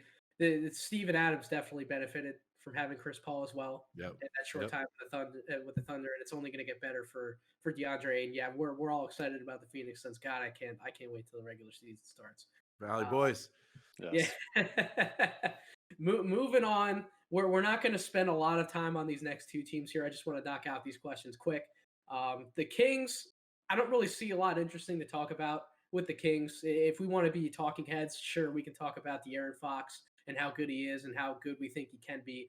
But to me, the other side of the coin is, can we expect anything from Marvin Bagley? Like, I think the guy's career, it's on the verge of being shot with how many times he's been injured and how he just can't stay healthy. Like, every time he shows a glimpse of what we think he could have been, he gets hurt and he's off the court and he's out for not just like a little bit of time, extended periods of time. Can I ask you guys a question? As like, you guys are like scouts, like you really, this shit on a different level than I do. But watching Marvin Bagley, something's missing. Like, I don't know if you want to call it feel or judgment. Because look, when I watch him play, I'm like, okay, if this guy could ever learn how to shoot, he'd be really valuable. And I think he's improved as a shooter. And but still, even with that, I just feel like there's something missing with Marvin Bagley. He kind of gets this tunnel vision. I don't know what it is, but something just seems off with him. And I just wonder if you guys see that too, as people who I have kind a of good look at answer this. for this. I'll Yeah, let that's what Cole I'm give looking his for. answer first, but I'm curious to hear what Cole has to say about this one. Then I'll give my answer. What's missing? Yeah, so you could go any number of directions here. I think part of it for Marvin is that he's always just been such an exceptional athlete at every level that he hasn't slowed the game down to the point where he needs to in the NBA to figure out the types of things he needs to do to succeed. Whether you can teach somebody that, I don't know. I have not worked on a player development staff. Whether that just comes with time and reps, I don't know. Again, and he's not getting those reps having been hurt so often, like you guys have mentioned. I still think he's one of the guys that, like, you could also say he's just barely scraping the surface of what he's capable of in the NBA. Give him 2 healthy years, and maybe we start to see something like that. My answer to the question that I wrote down was like, realistically, we're going to see injuries because that's what he's shown us so far. But hopefully he doesn't get hurt, and if he does, it's not that long, and we start to see him put it together this year. Because I agree, I think he has gotten better as a shooter. I think playing next to Whiteside could honestly help him a lot, not having to bruise down low all game. So we'll see. So my answer to the question goes back to when I evaluated him coming out of Duke, and when Cole and I worked on the same staff, as I mentioned on the last podcast, and when I brought up to that staff when we were talking about Marvin Bagley, my phrase for him was that he was going to be the NBA's version of silly putty. And what I mean Mm-hmm. by that is you could quite literally mold him into almost any kind of player that you can think of. Like there are absolute qualities to his game that he can operate as a five, both offense and defense. There's qualities to his game that he can be like a power forward in the mold of like an Amari Stoudemire. Like I thought that was probably a good development path for him to follow and a good way for him to be used on the court. He has enough ball skills and enough off ball potential. And as you guys talked about the shooting coming along, you can viably use him and develop him as like a three in certain types of lineups, depending on what he has around him. So I think when you have a special player like that, obviously the injuries don't help, and that certainly played a part into it. But is the Sacramento Kings, is that really the team that is great at developing people, or have they been better historically at using kind of how a guy is when he comes into the organization? Um, Yeah. like that's the thing, is like Marvin Bagley was always going to be a developmental project, and he went to one of the worst possible developmental situations that he could have went to. Now, I will say to his benefit, he has De'Aaron Fox next to him to help him out, because De'Aaron Fox was always going to be a player who got better by his own accord. He has all the talent to be one of the best point guards in the league. The question is, how far can he take himself? But he's always been able to make the guys around him better. And having a point guard who is an exceptional passer and a really smart guy in his own right only helps Marvin Bagley achieve whatever kind of ceiling that the Kings have for him. But I don't think the Kings have figured out how to use him yet. And I think that's probably been the biggest detriment to why we haven't seen more out of Marvin Bagley when he has been healthy. So Yeah, let me flip the question real quick. What do we think would be a successful year for Marvin Bagley this year? Is it, 60 of 72 games and he's averaging 18 to 20? Is it a full season of health and the same numbers? I think that would be kind of a not a success if he's still putting in 14, 15 a game. I think you want to see 18 and 9 from the guy. Because I think the potential is there to do that. Yeah, Nathan, like to what you said, and I think we talked about this on either our podcast or a previous episode of this one, where like he could, like, that's what I thought he was when he was coming out. I was like, this guy could be a three, because I saw him live and it's like, this dude moves like a three. Like he is really fast, really agile. He looks like a wing. And it came out that he's not actually 6'11. He's more like 6'8, 6'9. I think he could be a wing, but that shooting's going to be a big part of it. Yeah, I don't know. It's like the thing is, like, he's got all the opportunity in the world, right? Like his ideal version is exactly what the Kings need right now. Mm. So, like, it's there for him if he can do it. And I don't doubt that they're going to give him the opportunity. So, like, I don't think, I don't see him as like a 20-10 guy this year, but like, I think that's what they need. And that's what his ceiling is. But yeah, it's just there's so many things with him. It's just in terms of like the health and I do question his basketball IQ watching him play. I don't think it's great. But he's a tough one. I remember seeing this question when I first looked at him, and like, I don't feel confident answering it either way. I think they need him to be good. They want him to be good. I think he's exactly what they need. Um, but he's got so many question marks. And I just, when I watch him, I've watched a lot of him. I really have. And every time it's like there's something missing with this guy, because the physical talent is there. The basketball talent is there. And it's just like there's something missing. And is he ever gonna fill that in? And I know with guys in the past that I've been high on, it's been like there's something missing and it never comes together. Hopefully Yeah. that will be different for him. Yeah, his feel might just be undercooked. His feel for the game, and Yeah. I'll be honest, I was kind of transitioning out of scouting for the year when he was getting drafted. So I mean, you've probably seen a lot more of him than I had, Brett. And I'd probably take your word over mine if you think his feel is a little blitzed. If I, I I had still to, if I had to sum it up, that's probably how I would put it. Is like the feel is just a little bit lacking. I still think he needs to be used a lot more in pick and roll because I still think that he could be one of the better pick and roll players in the league. Only because you see a guy. So when you evaluate like a rolling big man, right? The main qualities you want to look for are: is he strong enough to absorb the contact on the screen to still be able to roll off quickly and then project towards the basket, right? Like project yourself towards the basket and then get to where he needs to go on the roll. That's why a guy like Montrezl Harrell's so good at what he does, because it's not that he's like the biggest guy in the court, but he's strong enough to absorb the contact, and then in turn he has the quickness to be able to turn towards the basket, and he has the footwork to do that.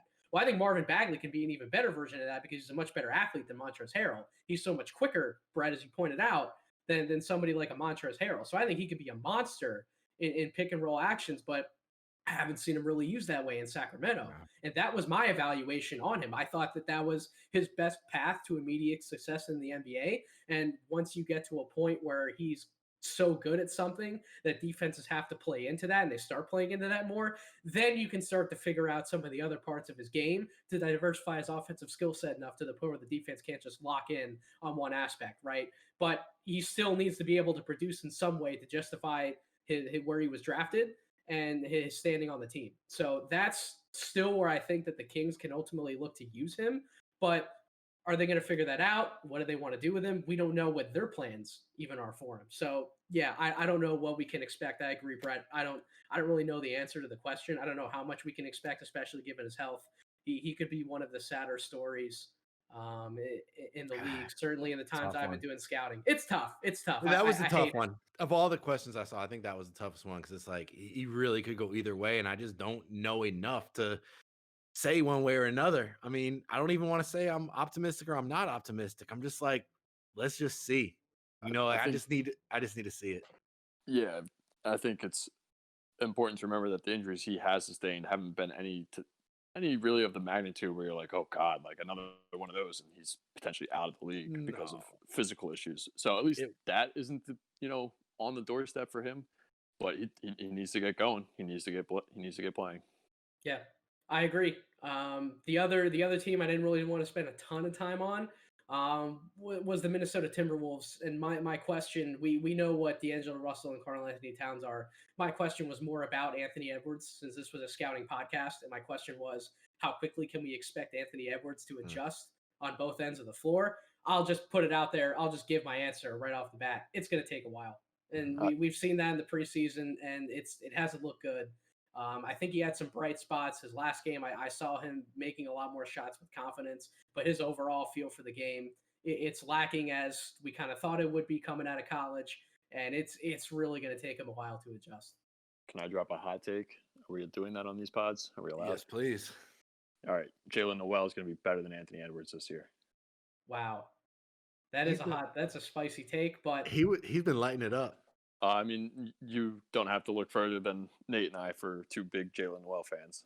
Yeah. And don't have to look further than me for one not too big Anthony Edwards fan. So was Noel on the Lakers last year? No, the T-Wolves drafted him in the second. He's only been on the T-Wolves. Yep, just stashed him in the G League last year where he torched it. Yep. I'm thinking of what's that dude's name? Well, regardless, yeah, I watched the T-Wolves game the other night though, and he was absolutely. Are you thinking about Norvell? Are you thinking about Zach Norvell? Yeah, that's exactly what I was thinking about. I'm not. Yeah, I was thinking about Zach Norvell. I'm not that familiar with either guy. But I saw Noel the other night, and he was kind of killing it. I'll just say, I mean, yeah, I'll echo what you said, man. With Ant-Man, like it's going to be a little while. I actually think he's going to adjust defensively, probably before offensively. But just with the structure of their team, I don't think they're going to ask too much of him right off the bat. And maybe that was always the plan. Like when they brought back Beasley, in addition to Culver and Okogie and Rubio and Russell, it's like, they're positioned to not ask too much of this kid. And maybe that's a good thing because I don't think I don't think you should be asking too much of him right now. He's got a ways to go, and they know that. Would he have been my number one pick for them? No, but that's who they took, and it could. I'm not down on it. I mean, it could still work out fine for them, but people are just going to have to be patient. I know the poor kid's going to get killed. Like when he comes out and has like his first, 2 of 12 game, like people are just going to kill him, but I think we all just need to be patient, and I think the defense will probably come around first, if anything. I guess like you guys hear me talk all the time about like a young guy breaking into a rotation or like being a mainstay in a rotation. You have to do at least one thing really well, right? Like what's your skill to get your foot in the door to an NBA rotation? And his skill should be just being able to make open jump shots, not necessarily being asked to do everything off the dribble right away because he's not going to figure that out yet. Clearly he hasn't, and he's probably not going to much this year. Maybe he'll start showing some flashes this year, but that's going to be a thing like year 2, year 3, where he really starts to expand that part of the game. But being able to make open jump shots, one of the things that Ray Allen always preached, one of the best shooters that we've ever seen, period, was that your jumper has to be consistent. Every single time, it has to be consistent. Anthony Edwards' jump shot changes from jump shot to jump shot. Like I saw his highlights from the other night, and his form literally looked different on every single shot. Now, that night, he was able to make those shots, and those shots were going in. But that's not always going to be the case if your form isn't consistent. Like his base is just all over the place. He's completely like upright on one shot. The next shot, he's like kicking his feet out. Like he's all over the place, and I can't really pick that up. And that's something I never really picked up when I was evaluating him. So if that's as much of an inconsistency off the bat as I thought it was coming out, and I think that it's going to be, that just creates so many problems for everything else that he's doing, because if he's not a reliable jump shooter, teams are leaving him open. He starts not being unconfident in that part of his game. Then you go to like his off-ball scoring. Like, well, how can he contribute off the ball? Can he be a good cutter? Can he move without the ball effectively? Can he draw the defense and draw attention away from other guys in that respect? And that's always been a question to me because I don't think he's that smart of a player. I'm sorry. Like, I just don't like that's been talked about enough. And those flashes, like that evidence is there. So if he's not really doing a lot on the ball, if he can't really just make a lot of open jump shots, if he's not going to be that great of an off ball player, then what the heck is he? Like, how is he earning minutes? How is he justifying the minutes that he's going to get right away? And how is he making an impact for a team that, quite frankly, I don't think is going to be very good? They have all-star talent, but I don't think the team as a collective is going to be very good. And to Cole's point, it is a hot take to say the least, but I'm also a fan of Jalen Noel. I don't know if I'm ready to co-sign that hot take just yet, but I can see where Cole's coming from because Jalen Noel is a much more polished scorer overall, and he can contribute offensively in more ways than one. He doesn't need the ball in his hands to be effective. He can make open jump shots when he's called upon off the catch. He can do some things off the dribble. He also is probably an underrated guy at making others better around him and just maybe not necessarily being like a passing wizard, but at least seeing the open read. Yeah, he's seeing the open read and just making exactly. So yeah, I could come around to that take pretty quickly if things start really going south. I think it's super alarming that you're noticing Anthony Edwards' inconsistency with his lower half on his jump shot. Um, he didn't shoot a good percentage in college, and you're already seeing something like that. I was trying to, Nate, you've known I haven't been the biggest Anthony Edwards guy from jump basically, Mhm. and I've been trying to put words to it for quite some time, and I think I've gotten a little closer to it recently, and I think he's the wrong type of athletic for an NBA shooting guard. This dude is a running back athlete, and shooting guards are graceful in the NBA and a little bit more swift. And yeah, he's got body control and he's explosive and all that. But to me, that's not an NBA shooting guard. I think it's the wrong body and physical package for an NBA shooting guard. That's an interesting point. Now that is a really interesting point, and I agree with you. Honestly, my comp for him, like his ceiling comp, was Zach LaVine. I think at this point, Brett, I might be underselling Zach LaVine making that comp. Because Zach I LaVine is much more of a crafty scorer than what we might be giving him credit for with that comp. I compared him to Isaiah Ryder. That's always been my comp for him, and it's funny he ended up getting drafted by the Wolves because I've been saying that for a while. Yeah, I don't know. I'm Troy wondering Baker. about. I'm wondering about the shot, man. Like, I'm almost like this guy still needs to learn how to shoot. That's like a major concern, and like that type of athleticism that you talk about, Cole. Like they, Gerson Rosas talked about it, where he's like, you know, D'Lo and Cat are like these kind of smooth, polished athletes and basketball players, and this dude and Ant-Man's like this just raw, physical Bull in kind a of China shop. freak. Bull in a china shop, exactly. And it's like maybe that's not a great thing. I'm not out on him yet, but I think he's got a ways to go, and I think they could have done better. I think they should have just drafted LaMelo, but hey, Yeah. what can you do? I don't know. I'm not out on him. We'll see, but I don't think he's gonna win Rookie of the Year. I mean, for all the talk that LaMelo needs to work on his shot, I'd take LaMelo's shot right now over Anthony Edwards. I think I would too. Yep. Fair enough. I don't disagree. I'm going to try to keep it moving a little bit here with some of the Mhm. more cut and dry questions. Then I think there's probably going to be another one or two that end up becoming more long form answers. But another cut and dry question I have: Oklahoma City Thunder. Can SGA, a guard that I know for a fact that we all love, can he Mhm. make an all-star level leap this year? I think his play ultimately could project him to like that kind of like a talking point, but I don't think that there's really a chance that he becomes an all-star just because I don't think the team's going to be very good around him. And that does matter when you're talking about voting for an all-star. So I personally, I'm not downing SGA saying that. I just don't see it in the cards. I don't know how you guys feel about that. No, there's no way he makes the All Star team this year. It would not shock me if SGA never makes an All Star team. Like, no, it wouldn't. Brett. It wouldn't. No, it wouldn't shock me. Like, dude, CJ McCollum's never made an All Star team. Right. He falls into that territory. That's the first name I thought of as soon as you said that. Right. Oof. Like border. I almost think like I'm not I gonna don't. say it's his ceiling, but I could see him as that guy that's kind of like CJ, like always right there.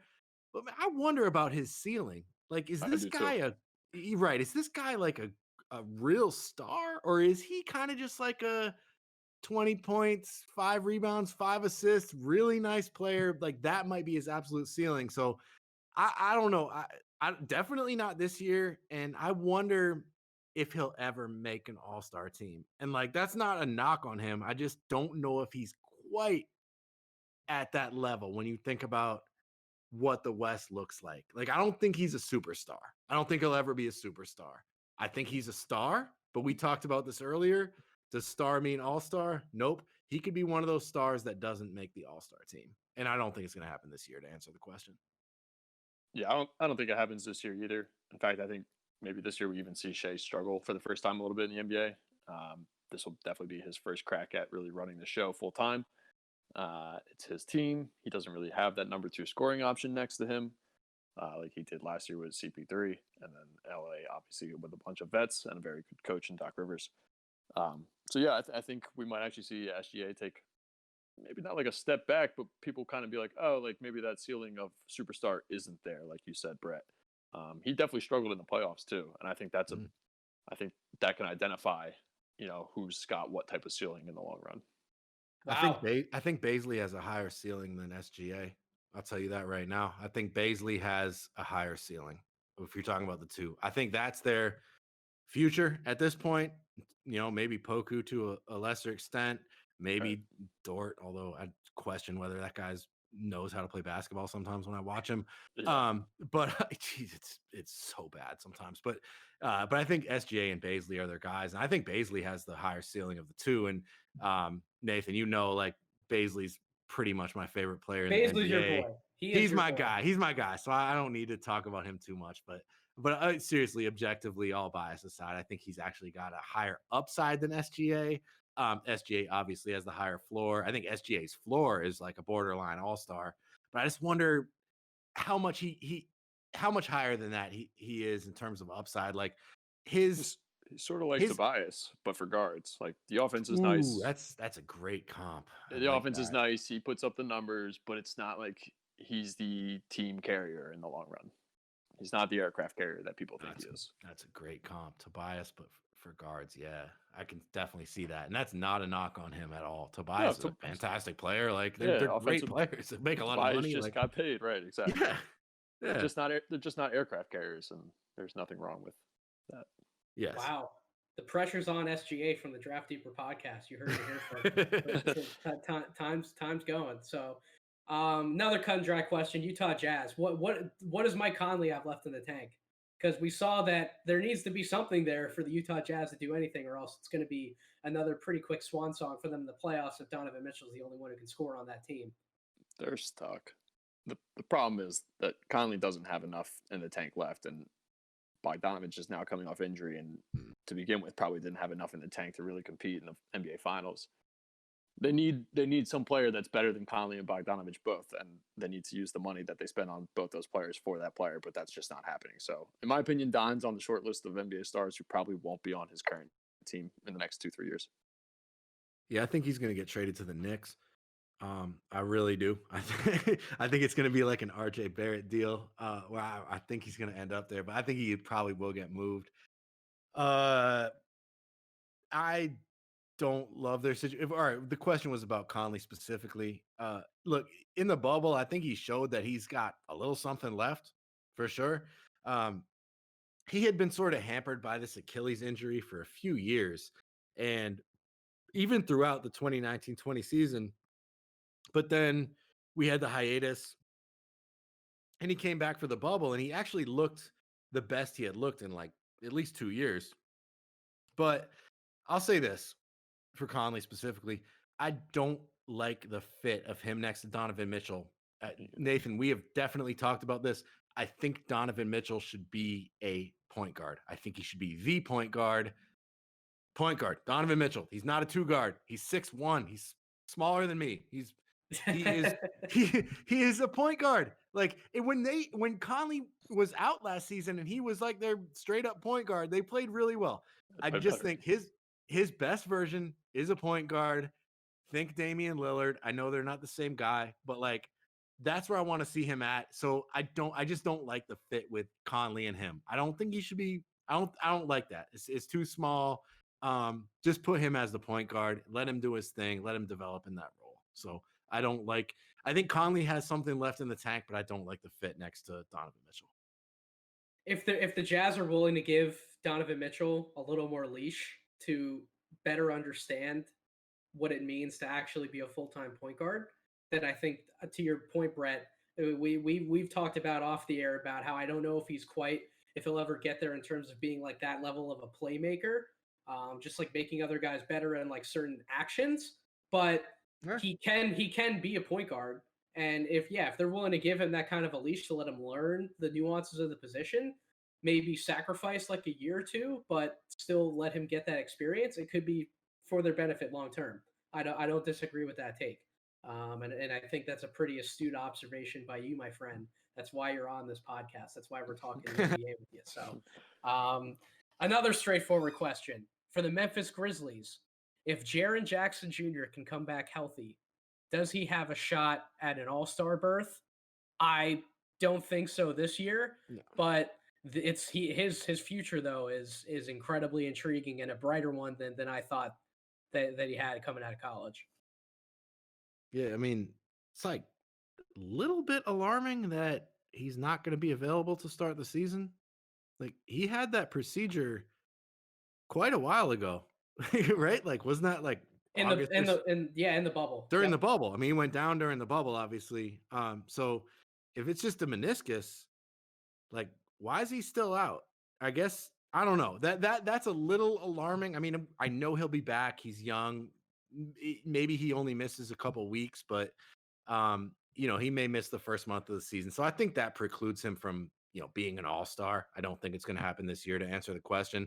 Um, I will tell you though, I don't know if any player impressed me more in the bubble or like changed my opinion of them more during the bubble than Jaren Jackson Jr. did. I was blown away by some of the stuff that guy could do, like off the dribble.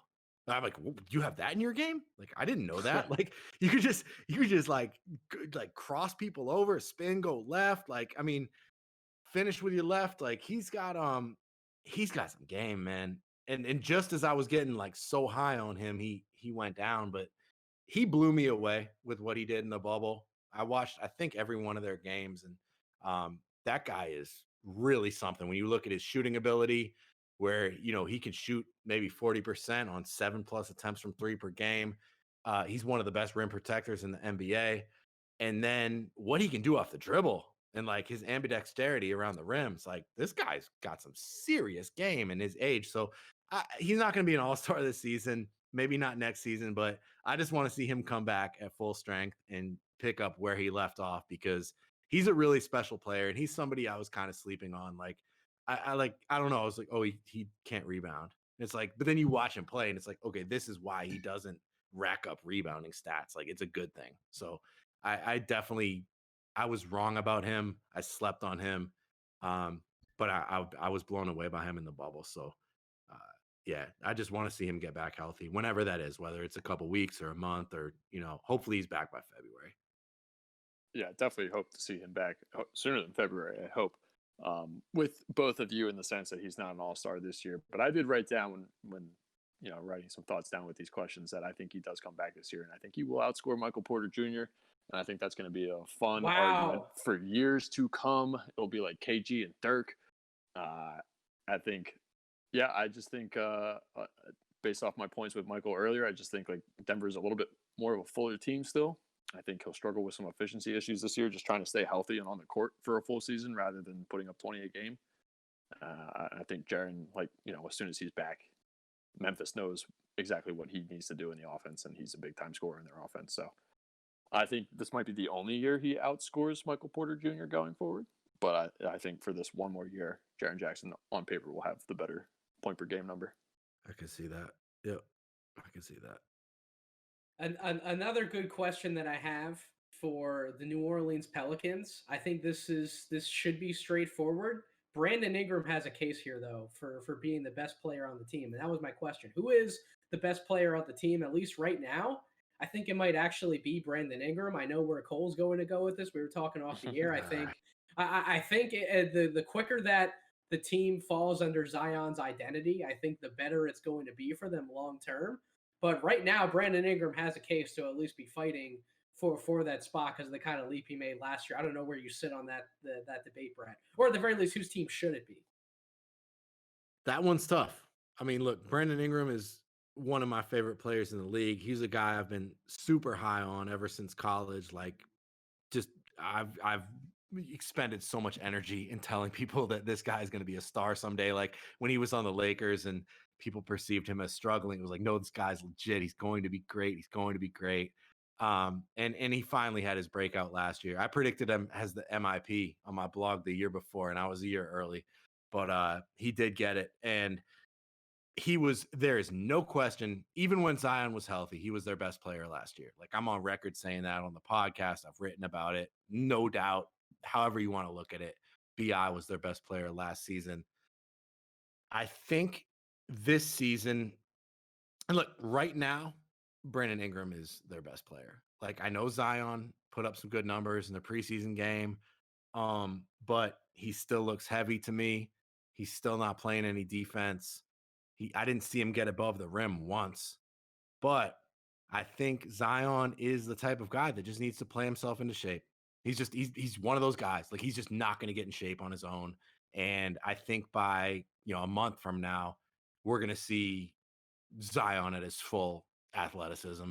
And I think when that happens, he's going to be their best player. So I think right at this moment, I think BI is their best player.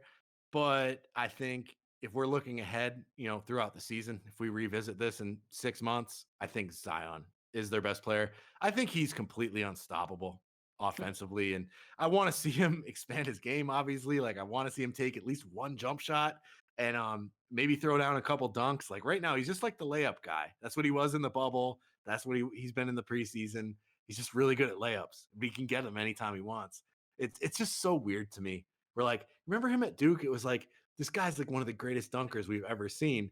And he was doing it in the preseason when he first came in the league, and even when he came back. But then from the bubble and this preseason, it's like he plays below the rim.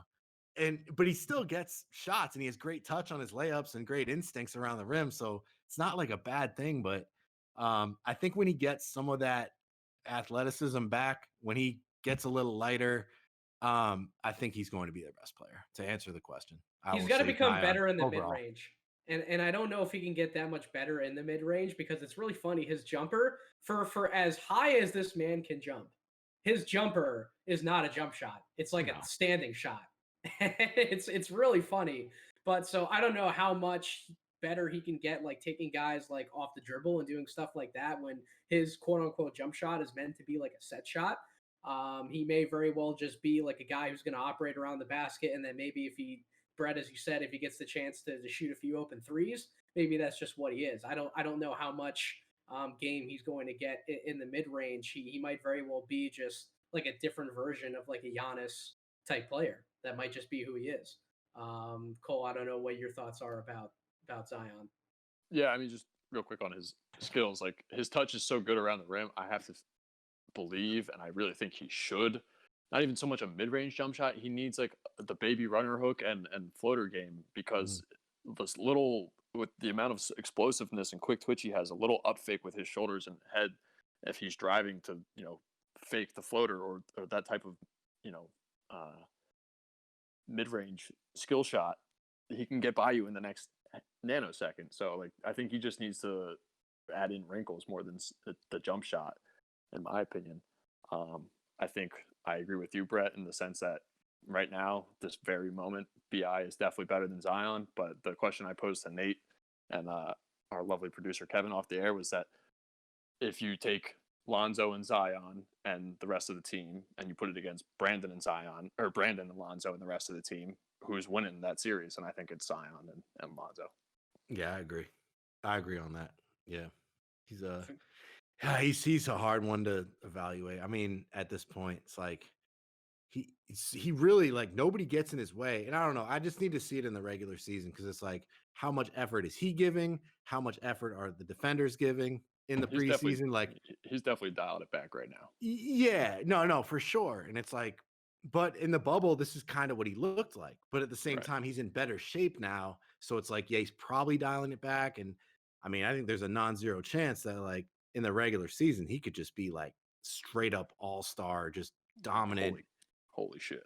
It's there. It's there. So I don't know. I have a hard time kind of evaluating him, but I think we can all agree that the potential to be really, really fucking good right now is there.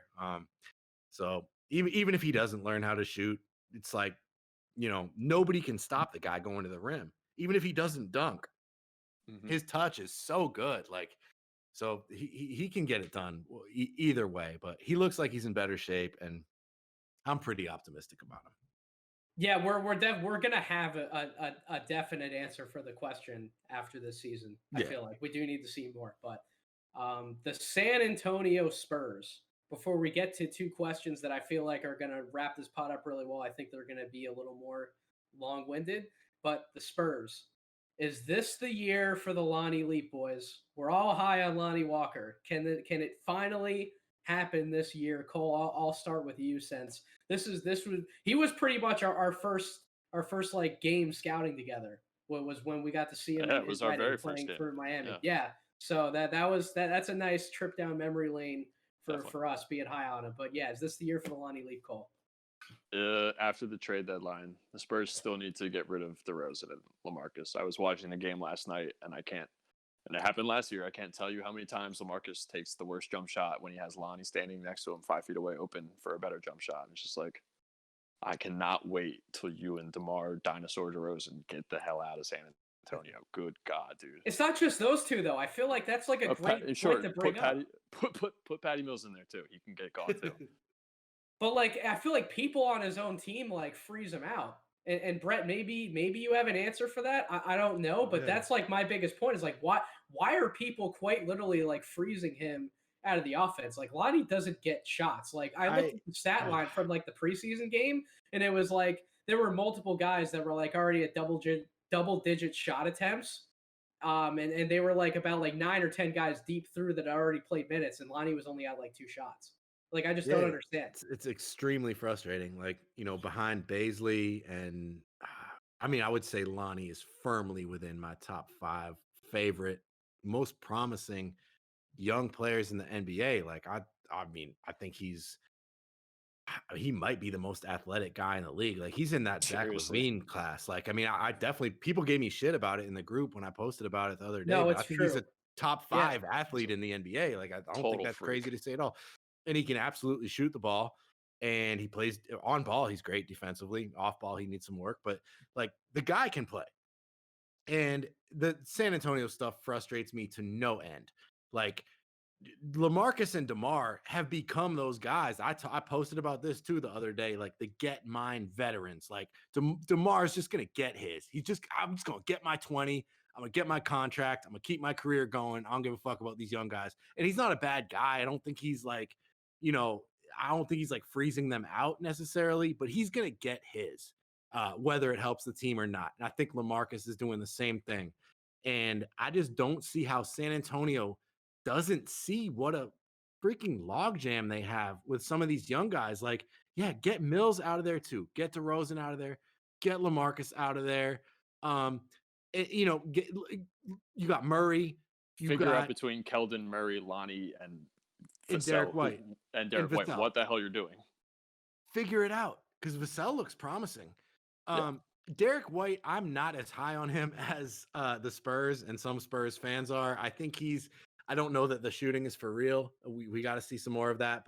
And Keldon's interesting, but again, I'm not sold on him.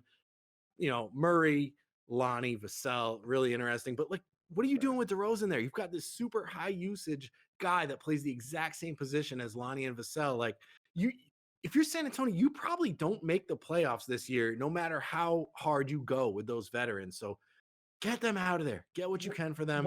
It's incredibly frustrating as a Lonnie fan, because I think that guy, he's so good. What really frustrates me is that not that I don't like Keldon Johnson as a player. I do think that he has some talent and that he's promising, that he was a guy that was probably undervalued in his draft class. But he kind of came in and like stole Lonnie's lunch. Like he's quite literally gotten more buzz and more shot attempts in the short time that he's been there than I think Lonnie has with all the years that he's been there.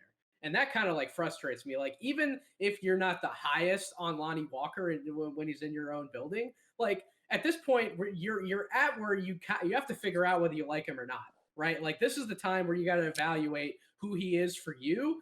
Give him the shot attempts, give him the role in the offense, let him see if he can figure it out. If he's not who you want him to be, then trade him and let him have an opportunity somewhere else. But don't like keep him locked down, especially when you're giving someone else who hasn't been there nearly as long as he has more opportunity. And I don't think that Keldon, like I said, I'm not going to knock him as a player, but I don't think that Keldon's done more than Lonnie has to deserve the shot attempts in the role. Keldon is so raw, man. Like, I saw both of them at the Summer League in 2019 in person in Vegas, of course. And like, Keldon is intriguing, but he is so raw. And he's better off. Sorry, go ahead. Finish. No, Lonnie's polished, and it's like I'll just say this, man, because I'm really passionate about Lonnie. I have not seen anything from Lonnie that would lead me to believe he can't do it. That's all I'm saying. Like, I have not seen anything negative from him that it's like, oh, okay, that he doesn't have this, or oh, he can't do this, or this is a major flaw. Like, if that day comes where I see something like that, maybe, I'll give up on him, or like be like, okay, I see, maybe give the minutes to Keldon or whatever. But like, I've seen that yet. Like Right. everything I see from Lonnie, like this guy Dude, is awesome. yeah, and the community as well. He Oh does. Yeah, yeah. I don't I mean, understand what he did to get in Pop's doghouse. Like, did he like make a pass at like one of so Pop's relatives or something that he didn't Well, like, or I'll like tell so you I that's this. what I just don't wanted to get it. touch on. I'll tell you this, man. Like real quick. Like I was telling you guys I drove to quite a few Suns games last year in Phoenix. I was like going to the drive, and I'm actually working with one of their former players on a book. And like, but I sat. I was like fifth row one game, and I at that point I had like totally turned on Pop. I was like, fuck Pop. Like he never plays Lonnie. This guy's an idiot. Like he really like he's a great coach when he has great players and veterans, but like he doesn't recognize young talent. I was totally out on Pop. And then I was watching this game, and I was center court like fifth row, and Lonnie at one point was like waiting to sub in. And just because of like the way the game was going, it took him like 2 minutes to sub in. Like there was no Mhm. fouls, no dead balls. And Pop was standing next to him the entire time at mid court in his ear, talking to him the entire time. Like, and Lonnie was so responsive too. And it was just like, he was like so receptive, I should say. And like I could just see it like up close, like that Pop does care about this kid. And like he was really like teaching him the game, like right in front of me. And I posted about it because I was like, okay, I was really out on Pop, but I kind of changed my mind after seeing how he interacted with Lonnie when he was waiting to be subbed in. He stood by his side the entire like 2, 3, 4 minutes, whatever, while he was waiting to get subbed in and never stopped talking to him, coaching him, showing him what was happening. So I was kind of like, all right, that's cool. But at the end of the day, like, come on, Pop, what the fuck are you doing? Like, give the kid 30 minutes a game, please. What else are you doing? Come on. Right. I So agree. I think, Nate, to your point, like how Keldon just kind of came in and ate Lonnie's lunch. I think this kind of points to potentially the bigger issue that nobody's talking about in San Antonio. And personally, I think Keldon's better off suited for like a Jordan Clarkson type role. But the issue I'm referring to in San Antonio is that Popovich is also a dinosaur. And maybe RC Buford, while he knows how to draft a little bit still for the current day NBA, these guys don't know how to reach their players anymore. I don't. I think the Spurs organization has lost something from its championship days, and it's not getting it back with Tim Duncan being an assistant coach on the bench. I think that's just kind of a joke, to be honest. Um, I think the Spurs organization, from a management standpoint, is out of touch with the NBA, and they need Would to move on. would you guys, this is a question for you guys. Would you say that their player development is overrated? Like everyone loves to talk about, Kawhi and Chip Engelland and what he did with his shot, but like I think when you start looking at like DeJounte Murray's in what year 5? Right? Like, I mean, I wonder, is their player development a little bit overrated? Like, Yeah. should they have done more? Like, DeJounte's a massive talent. Lonnie, massive talent. Keldon, massive talent. Um, I think their player development might be a little overrated because they always just had a lot of great veterans. And that's what I'm saying. I just think they're out of touch with what they need to do and for Yeah, what their perception is of the San Antonio Spurs. I I just think think I think you might be they've right, man. amassed Yeah. too much of a logjam at similar positions that they never dealt with in the past. Like, can you really think of a time during all those great Spurs runs where they had a logjam at a position? Like they were pretty balanced as a roster. Like there's Sure. really never a time in doubt where like Tony Parker wasn't going to get his touches or like Manu Ginobili wasn't going to have his role, whatever that was at that time, depending on the team. Obviously, there was never a doubt about Tim Duncan, but like you never really had guys behind them like putting so much pressure to the point where like you had these questions about these Well, certain no. players or you questioned like their development in general. Now you have a logjam, right? Now you really need to figure out who are your guys, and if these guys aren't your guys, then let them have their time somewhere else and be in a better situation for them. Don't just keep them there for absolutely no reason when you have guys that you clearly like they've kept Patty around, they've kept DeMar around, they've kept LaMarcus around. Guys who are going to take those opportunities away from some of those younger guys. I know LaMarcus isn't like in the guard wing logjam, but he's taken enough shots away from other guys, as you guys said. But like, yeah, like open it up for some of these other guys, or get them out of there. Like shit, or get off the pot. Like Yeah. it is what it is at this point. Yeah, they just need to like not worry about making the playoffs this season. Like, I don't know. I'm not going to say they got lucky with like Tony Parker and Manu. But things kind of in Kawhi, things kind of worked out for them where like they didn't have to worry about that. And I just feel like now these past couple seasons, they're really being tested. And it's like, I don't like the way they're handling it. Like, I Right. don't feel like they have a set direction. It's like, you probably can't make the playoffs with this team, but like, you still keeping these guys around and you're like hampering these young guys' developments. Like Lonnie's in year 3 now. Like, It's go time. I don't know. It's really frustrating as like a Lonnie and DeJounte fan. I just feel like they've fallen short in terms of player development and just giving these young guys opportunities. So I hope that changes. They need to cut bait with DeMar and LaMarcus and not care what they get back. Right. Get a fucking second round pick back. Get a late first, you know what I mean? Like you can get a first rounder back for one of them, maybe Get role player veterans who aren't going to eat shots from your kids you need to develop. Right. Because unless you think you can really make a run with this team, which like please don't see how they could think that. Like in the West right now, look at the West. Like there's no way they're better than Phoenix. Like, there's no way, even with those two guys. There's no way, in my opinion. Right there with you. Yeah.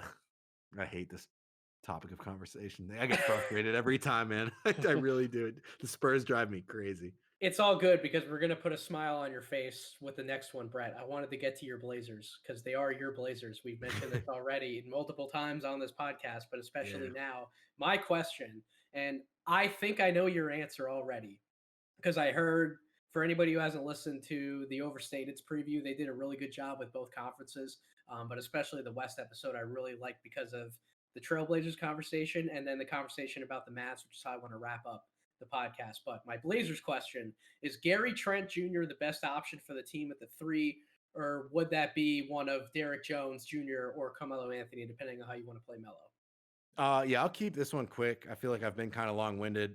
I think Derek Jones Jr. is the best option at the 3. I think, Gary Trent was great in the bubble in that role. He's just way undersized for a 3, though. I think he's best suited off the bench on this team. And you're going to have Covington playing the 4, especially to begin the season with Zach Collins being sidelined. So when you have Covington at the 4, and of course CJ and Dame in the backcourt, like you've got plenty of shooting. So like that's kind of Derek Jones Jr.'s one knock is he's like not a great shooter. But when you're surrounded by those other 3 guys, you're playing small ball with Rocco at the 4. I think Derek Jones and the versatility he provides defensively and just the overall athleticism and length is your best option at the 3. So if it were up to me, he'd be my starting 3 and Gary Trent would be like my 6th man. So yeah, hopefully they do that. I don't think it's like a major deal breaker either way. I think they'd be fine either way, but I think DJJ is just a better fit in that starting 5 as currently constructed. And if Zach Collins comes back and like they're hell bent on starting him, then Gary Trent would be the better option at the 3 because you have so much more size and less shooting at the 4. But for now, you got to start Derek Jones, in my opinion. And like Rodney Hood, I think was their starter before he got hurt last season. But he's coming off an Achilles. Like I don't. Yeah, you got to give him time. Yeah, you got to give him time. So that's where I'm at. I mean, my answer for that question when I wrote it was Gary Trent Jr. But because I just like the versatility he brings as a shooter, and then you combine that with the rest of his scoring package. I just think he's a really intriguing option, and the fact that he didn't get lost defensively playing technically up a spot from what you would consider him. I thought that overall that dimension of offense was really valuable to the rest of what Portland was doing in their starting lineup. But then I started to watch some of the Blazers preseason basketball. And Brett, I'm going to give this one to you, man. I know that you're a big Derek Jones Jr. guy before he got to Portland. Then you guys got him, and I was like, oh, man, Brett's going to go nuts about this.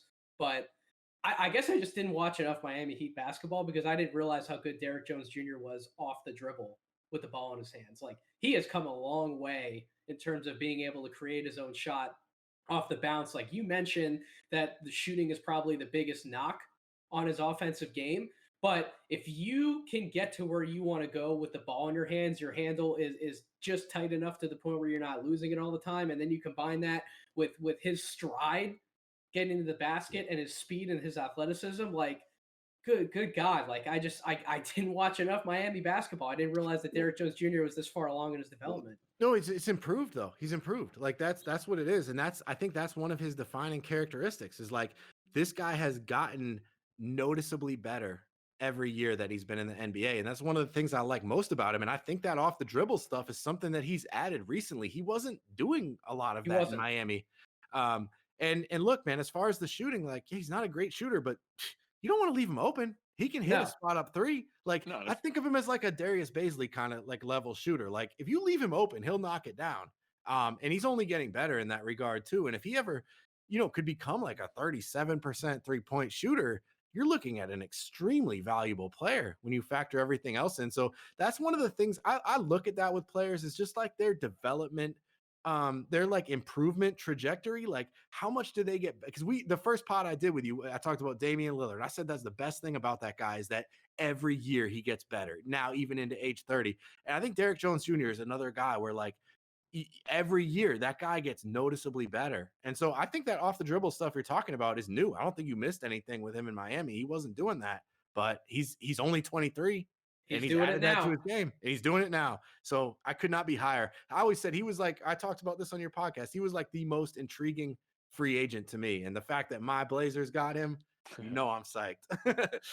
I know he's like significantly better of an athlete than Baisley, at least to my eye, but I feel like you have a type. Like their body types are like very similar. So that might just I be like your those type, long Brett. guys. Yeah, no, they are, man. It's more than that, but that's definitely part of it. I do like the long, kind of rangy, combo forward kind of guys that play a little small ball forward, can play a little three, get off the ground a bit. Baisley's more athletic than people realize, but he's no Derrick Jones Jr. though. Cole, how do you feel about Derrick Jones Jr.? Yeah, I like Brett's point that DJJ seems to be getting better every year, and I'd put him right behind Christian Wood as probably number 2 as value free agent signings go this year for that fact, because by year 3 of the deal, you might have a totally new player that's really, really good. I think he is the starter, and I think you can't leave him open. He's not a great shooter right now, but there are guys who, if they're the worst shooter on the floor for their starting 5 or that 5 at the time, that's okay. And if he is the worst shooter for the Portland starting 5, that's going to be okay because of the defensive versatility he brings. Not to mention, we know Dame is a wizard in pick and roll. He hasn't really had a wing lob threat quite like DJJ in the past, I don't think. So I expect to see some crazy lob opportunities between those two very soon. So I think he is the starter. I think, as the season goes on, we'll see some different looks just because of situations and whatnot. I think this is probably the most balanced Portland team they've had in a while, dating back to Dame's younger years when, it was Wes Batum and LaMarcus with him. But one question for you, Brett, if Zach Collins comes back and they are hell-bent on starting him, wouldn't that just push Covington down to the 3? Yep. I think that's exactly what it would do. But hey, man, if they're playing well enough before he comes back, I don't think they'll be hell-bent on starting him. Like, no, I don't think really so. like Zach Collins. I think he's one of my like delusional, kind of like irrational guys. Okay. Like guys I'm way too high on. Like at this point, it's like, if he puts it all together, why am I still so high on this guy? I saw him at Summer League too, like his rookie year, and was just blown away by his motor and his athleticism. Well, it's because of his and his health. length. Right. A lot of it's health, but even when he's healthy, it's kind of like he's missing a little something. I'm not giving up on him, but like I think I'm probably higher on him than I should be. But look, man, if they're playing well without him, I think they'll be perfectly fine bringing him off the bench and just keeping Rocco at the 4 and Derek at the 3. And if it's not working out, they try to slide him into the starting 5. And I agree, it would probably move Covington to the 3 and Jones will be coming off the bench. But they paid him a fair amount of money, the mid-level exception. So I think they're definitely gonna give him starter minutes, even if he's not necessarily in the starting 5. He'll be getting his 30 He'll finish minutes. games. He'll probably finish games. Yeah, I agree. And I like that lineup, but just with where the NBA is at right now, I like him and Covington in there together. So I kind of hope they just roll with that as a Blazers fan. Yeah, and Nate, I like Trent off the bench. I think you can't really trust Simons just yet to be that consistent offensive ignite every night. I think his shooting percentage leaves something to be desired still from that standpoint. If this is a guy you're really expecting to come off your bench and be a spark every night, he needs to shoot a little bit better than he is. And he's still been dealing with injuries here and there. So Trent's scoring package overall, I think, is probably the best for that team off the bench. Trent's draft stock took a massive hit when he was coming out, and I still can't put my finger on why, because he was a lottery grade to me, and I think he's living up to that now. He's been given the role in Portland, especially in the bubble, and he's living up to it. And yeah, my love for Gary Trent's not going away, but I will say that obviously in a starting role, um, everything that Derrick Jones Jr. is doing now offensively, as we've spoken about, is great. Defensively, you always want the size, you always want the length, so that's going to be an advantage for him either way to lock down that role. But for anyone out there, don't sleep on Gary Trent Jr. either, because his impact in the bubble wasn't just a one-time thing. He's going to be a key player for Portland moving forward, and my good friend Brett here should be very happy to have him in the rotation regardless. Um, Last but not least, my dark horse title contender, as many people probably have as a dark horse title contender, the Dallas Mavericks. And my question, Oh, can Luka Doncic get himself and the rest of the team to the same level of efficiency to have the Steph Giannis effect on the game to rest in the fourth quarters of blowouts? So, in other words, is he truly that impactful of a talent and therefore a strong MVP favorite? So, whoever wants to jump in on that one. you can go first, man, on this one if you want. Cool. Yeah, I think the answer is yes. Nate, you had asked us to put together some mock standings in addition to this podcast, which we haven't really touched on at all, which is fine, obviously. But I had Dallas up in my top three just from a standpoint for this season, because of the way the schedule is comprised. You're facing your division more. They have one of the weaker divisions. They have the weakest division in the Western Conference. And Dallas, based off what we know in years gone by with Rick Carlisle coach teams and Luka's personality, they're going to play balls to the wall. They're not going to take a regular season game off like some other teams are going to. And I think that's going to work in their favor and Luka's favor when it comes time end of the year for MVP voting and where they end up in the standings. So I do see Luka as that force. I think it does happen this year, KP there or not. I like the Josh Richardson addition. I think that keeps them afloat well enough until KP gets back and then they really take off. Yeah, Josh has looked good in the preseason, and look, like when we did our Western Conference preview on my podcast, I had them ninth, um, and I'm gonna stand by that. And like, yeah, the shit from Richardson is encouraging. That's looking increasingly like a good fit, but um, I think they're gonna be without KP for a good chunk of the season. Unless something's come up in the last couple days that I missed, I think he's going to be out until at least February, which is a good handful of games. So, like I said on my podcast, like if they can get into the play in and he's fully healthy, like even if their regular season record's not great, I think they probably get in and they're probably a really dangerous playoff team. Well, they for sure are if KP and Luca are both at full strength. But I just think in terms of regular season record, he's going to miss a good chunk of games and it might take him a little while to get up to speed. And my thing, and again, I talked about this on our podcast, so I know we have some of the same. That's where I got this question from. So I Right. literally got the whole idea because I listened to yours. Yeah, and it's like, how much better can Luca get from last season? Right? Like, what what does that look like? Like, he he was I, so good last season. It's like, everyone's talking about this leap, this jump that Luca's gonna make, and it's like, really? Do we think he's gonna get that much better than he was last season? I'm skeptical, and like without that giant leap, and considering that KP is going to be on the shelf for a minute, like I don't know that they're going to be any better than they were last season. And then I look at teams like Phoenix, maybe New Orleans, definitely Portland as being better than they were last season. So like even if the Mavs are like essentially what they were last season, I think a couple other teams got better. And I have them as like a really dangerous like number 9 that if they're fully healthy could, win the play in and maybe even win a series in the playoffs. But like if we're just talking about regular season, like I think they're like maybe a 46-win equivalent team, whatever that plays out to in a 72 game season. I personally I get where you're coming from, Brett, and like I said, I got this question mainly from listening to your podcast because you and Jacob went back and forth Yeah. talking about what does a better Luka Doncic look like? How much better can he get? Well, the answer, as you guys came to realize, is the whole efficiency standpoint, right? Like he's the numbers, the raw numbers probably aren't going to get much better than what they are now because they're already like off the charts, amazing.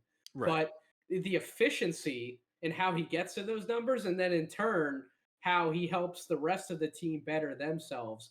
I really feel like the Steph Giannis effect is coming for him. And it very well could happen this season. I'm not. I think it definitely will happen. I don't know how quickly, as you talk to, like not having Porzingis for a decent chunk of time could definitely play into that and hurt those chances. But at the same time, I'm not going to put anything past Luca. This kid is much better than I thought he would be. Not that I was necessarily low on him, but I did have him in that draft class behind Ayton because I really thought that DeAndre Ayton was going to be more of a monster than he's been so far, and maybe Ayton gets to like the ceiling that I thought he would, which would be like a more athletic David Robinson. Oh, come on, Cole. No, Come on, Cole. I'm with you on Ayton, bro. I was never there. I'm sorry. It was close for me. It was Doncic or bust. But Luca's like surpassing what I thought he could ever be, and I'm not going to put a limit on the kid anymore. I'm just not going to do it. I think he's that generational of a talent, and at this point, nothing that the Mavericks would do this year would surprise me. Honest to God, Brett. To your point, I can go from the other end of the spectrum. They could finish with like the best record in the West, and it wouldn't shock me. I'm sorry, just it would not shock me whatsoever. Or if at the same time, if Luca ran into some injury troubles, if Porzingis like never gets healthy and really isn't around for the season at all, and they slip and they kind of fall to where you have them, that wouldn't shock me either. But the fact that I can see either end of the spectrum, I think that speaks to just how great Luca is. Yeah, they've got probably more variance than any other team. Like, dude, I would not be shocked if they finished as like the 3 or 4 seed. Any higher than that, I'd be shocked. But like if they finished as the 4, I would not be shocked. But if they finish as the 10, I would not be shocked. And I don't know if there's any other team that has that much variance. Yeah, I don't know, man. Luca doesn't look like he's in the greatest shape. I think he's another one of those guys like Jokic has been in the past where like he just gets fat in the offseason. And like I mean, he'll be fine. I'm not worried about him, but like He'll play in it would be nice if he was in mid-season form to begin the season, like some of these other guys are. But hey, what are you gonna do? I don't know, man. I'm not like, and that's the thing. Like, I feel like when a lot of people listen to our podcast when we talked about that, they're like, "Oh, you're totally out on the Mavs." I'm like, no. Like, I think that 7 through 10, or even 6 through 10, could be super close in the West. I think 1 through 5 will kind of separate themselves, and that would be with the Blazers as the 5. And I think 6 beginning with Phoenix and going down through 10, where it could be, New Orleans, Memphis, Dallas, like Utah, maybe. Like, I think that's all gonna be really close. So it's like, yeah, maybe I have Dallas as like my 9 or whatever, but they could just be like 1 game behind my 6. So it's like I'm not totally out on them. That was just kind of like I wouldn't be shocked anywhere in there, but I would guess somewhere between 6 and 10, and I think I had them at 9, and I'll stand by that. That makes sense. I think the only reason I'm a little bit more confident to put them a little higher this year is just because of the way the NBA has constructed the schedule, and that you're going to be playing your division opponents more often. So you look at the division; it's Houston, Dallas, Memphis, San Antonio, and New Orleans.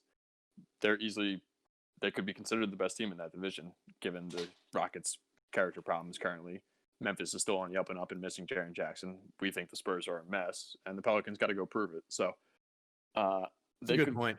They could rack up the wins in that division just knowing who they are, because it's a Rick Carlisle coach team, and Doncic is that great. I do think there is another step for Doncic to take. I feel like, Brett, I've heard that question asked about LeBron and Giannis and Kawhi and Harden, when they put up their peak years, like, oh, how can they get better? And then they do. So, and Luka's right there with those guys. Like, he's right. On, so the guy's on like a GOAT trajectory. Like, if you look at his first 2 years, it's like insane. It's right. Insane. I don't know. Like, you're looking at like Kareem. Like, he's right there though. Like, it's crazy. And I think the step he makes is kind of like a Chris Paul type step, where he integrates himself into the team entirely, and he knows exactly what everybody else needs to do and where they get off on the court offensively, and that's what you see. Like, he improves the team, and therefore his numbers improve. Yeah, I think Jacob kind of hinted at that too on our podcast too when I asked that same question, and that makes sense. Like that would be what it looks like for him to kind of go to the next level. But Right. it's like God, he was so good.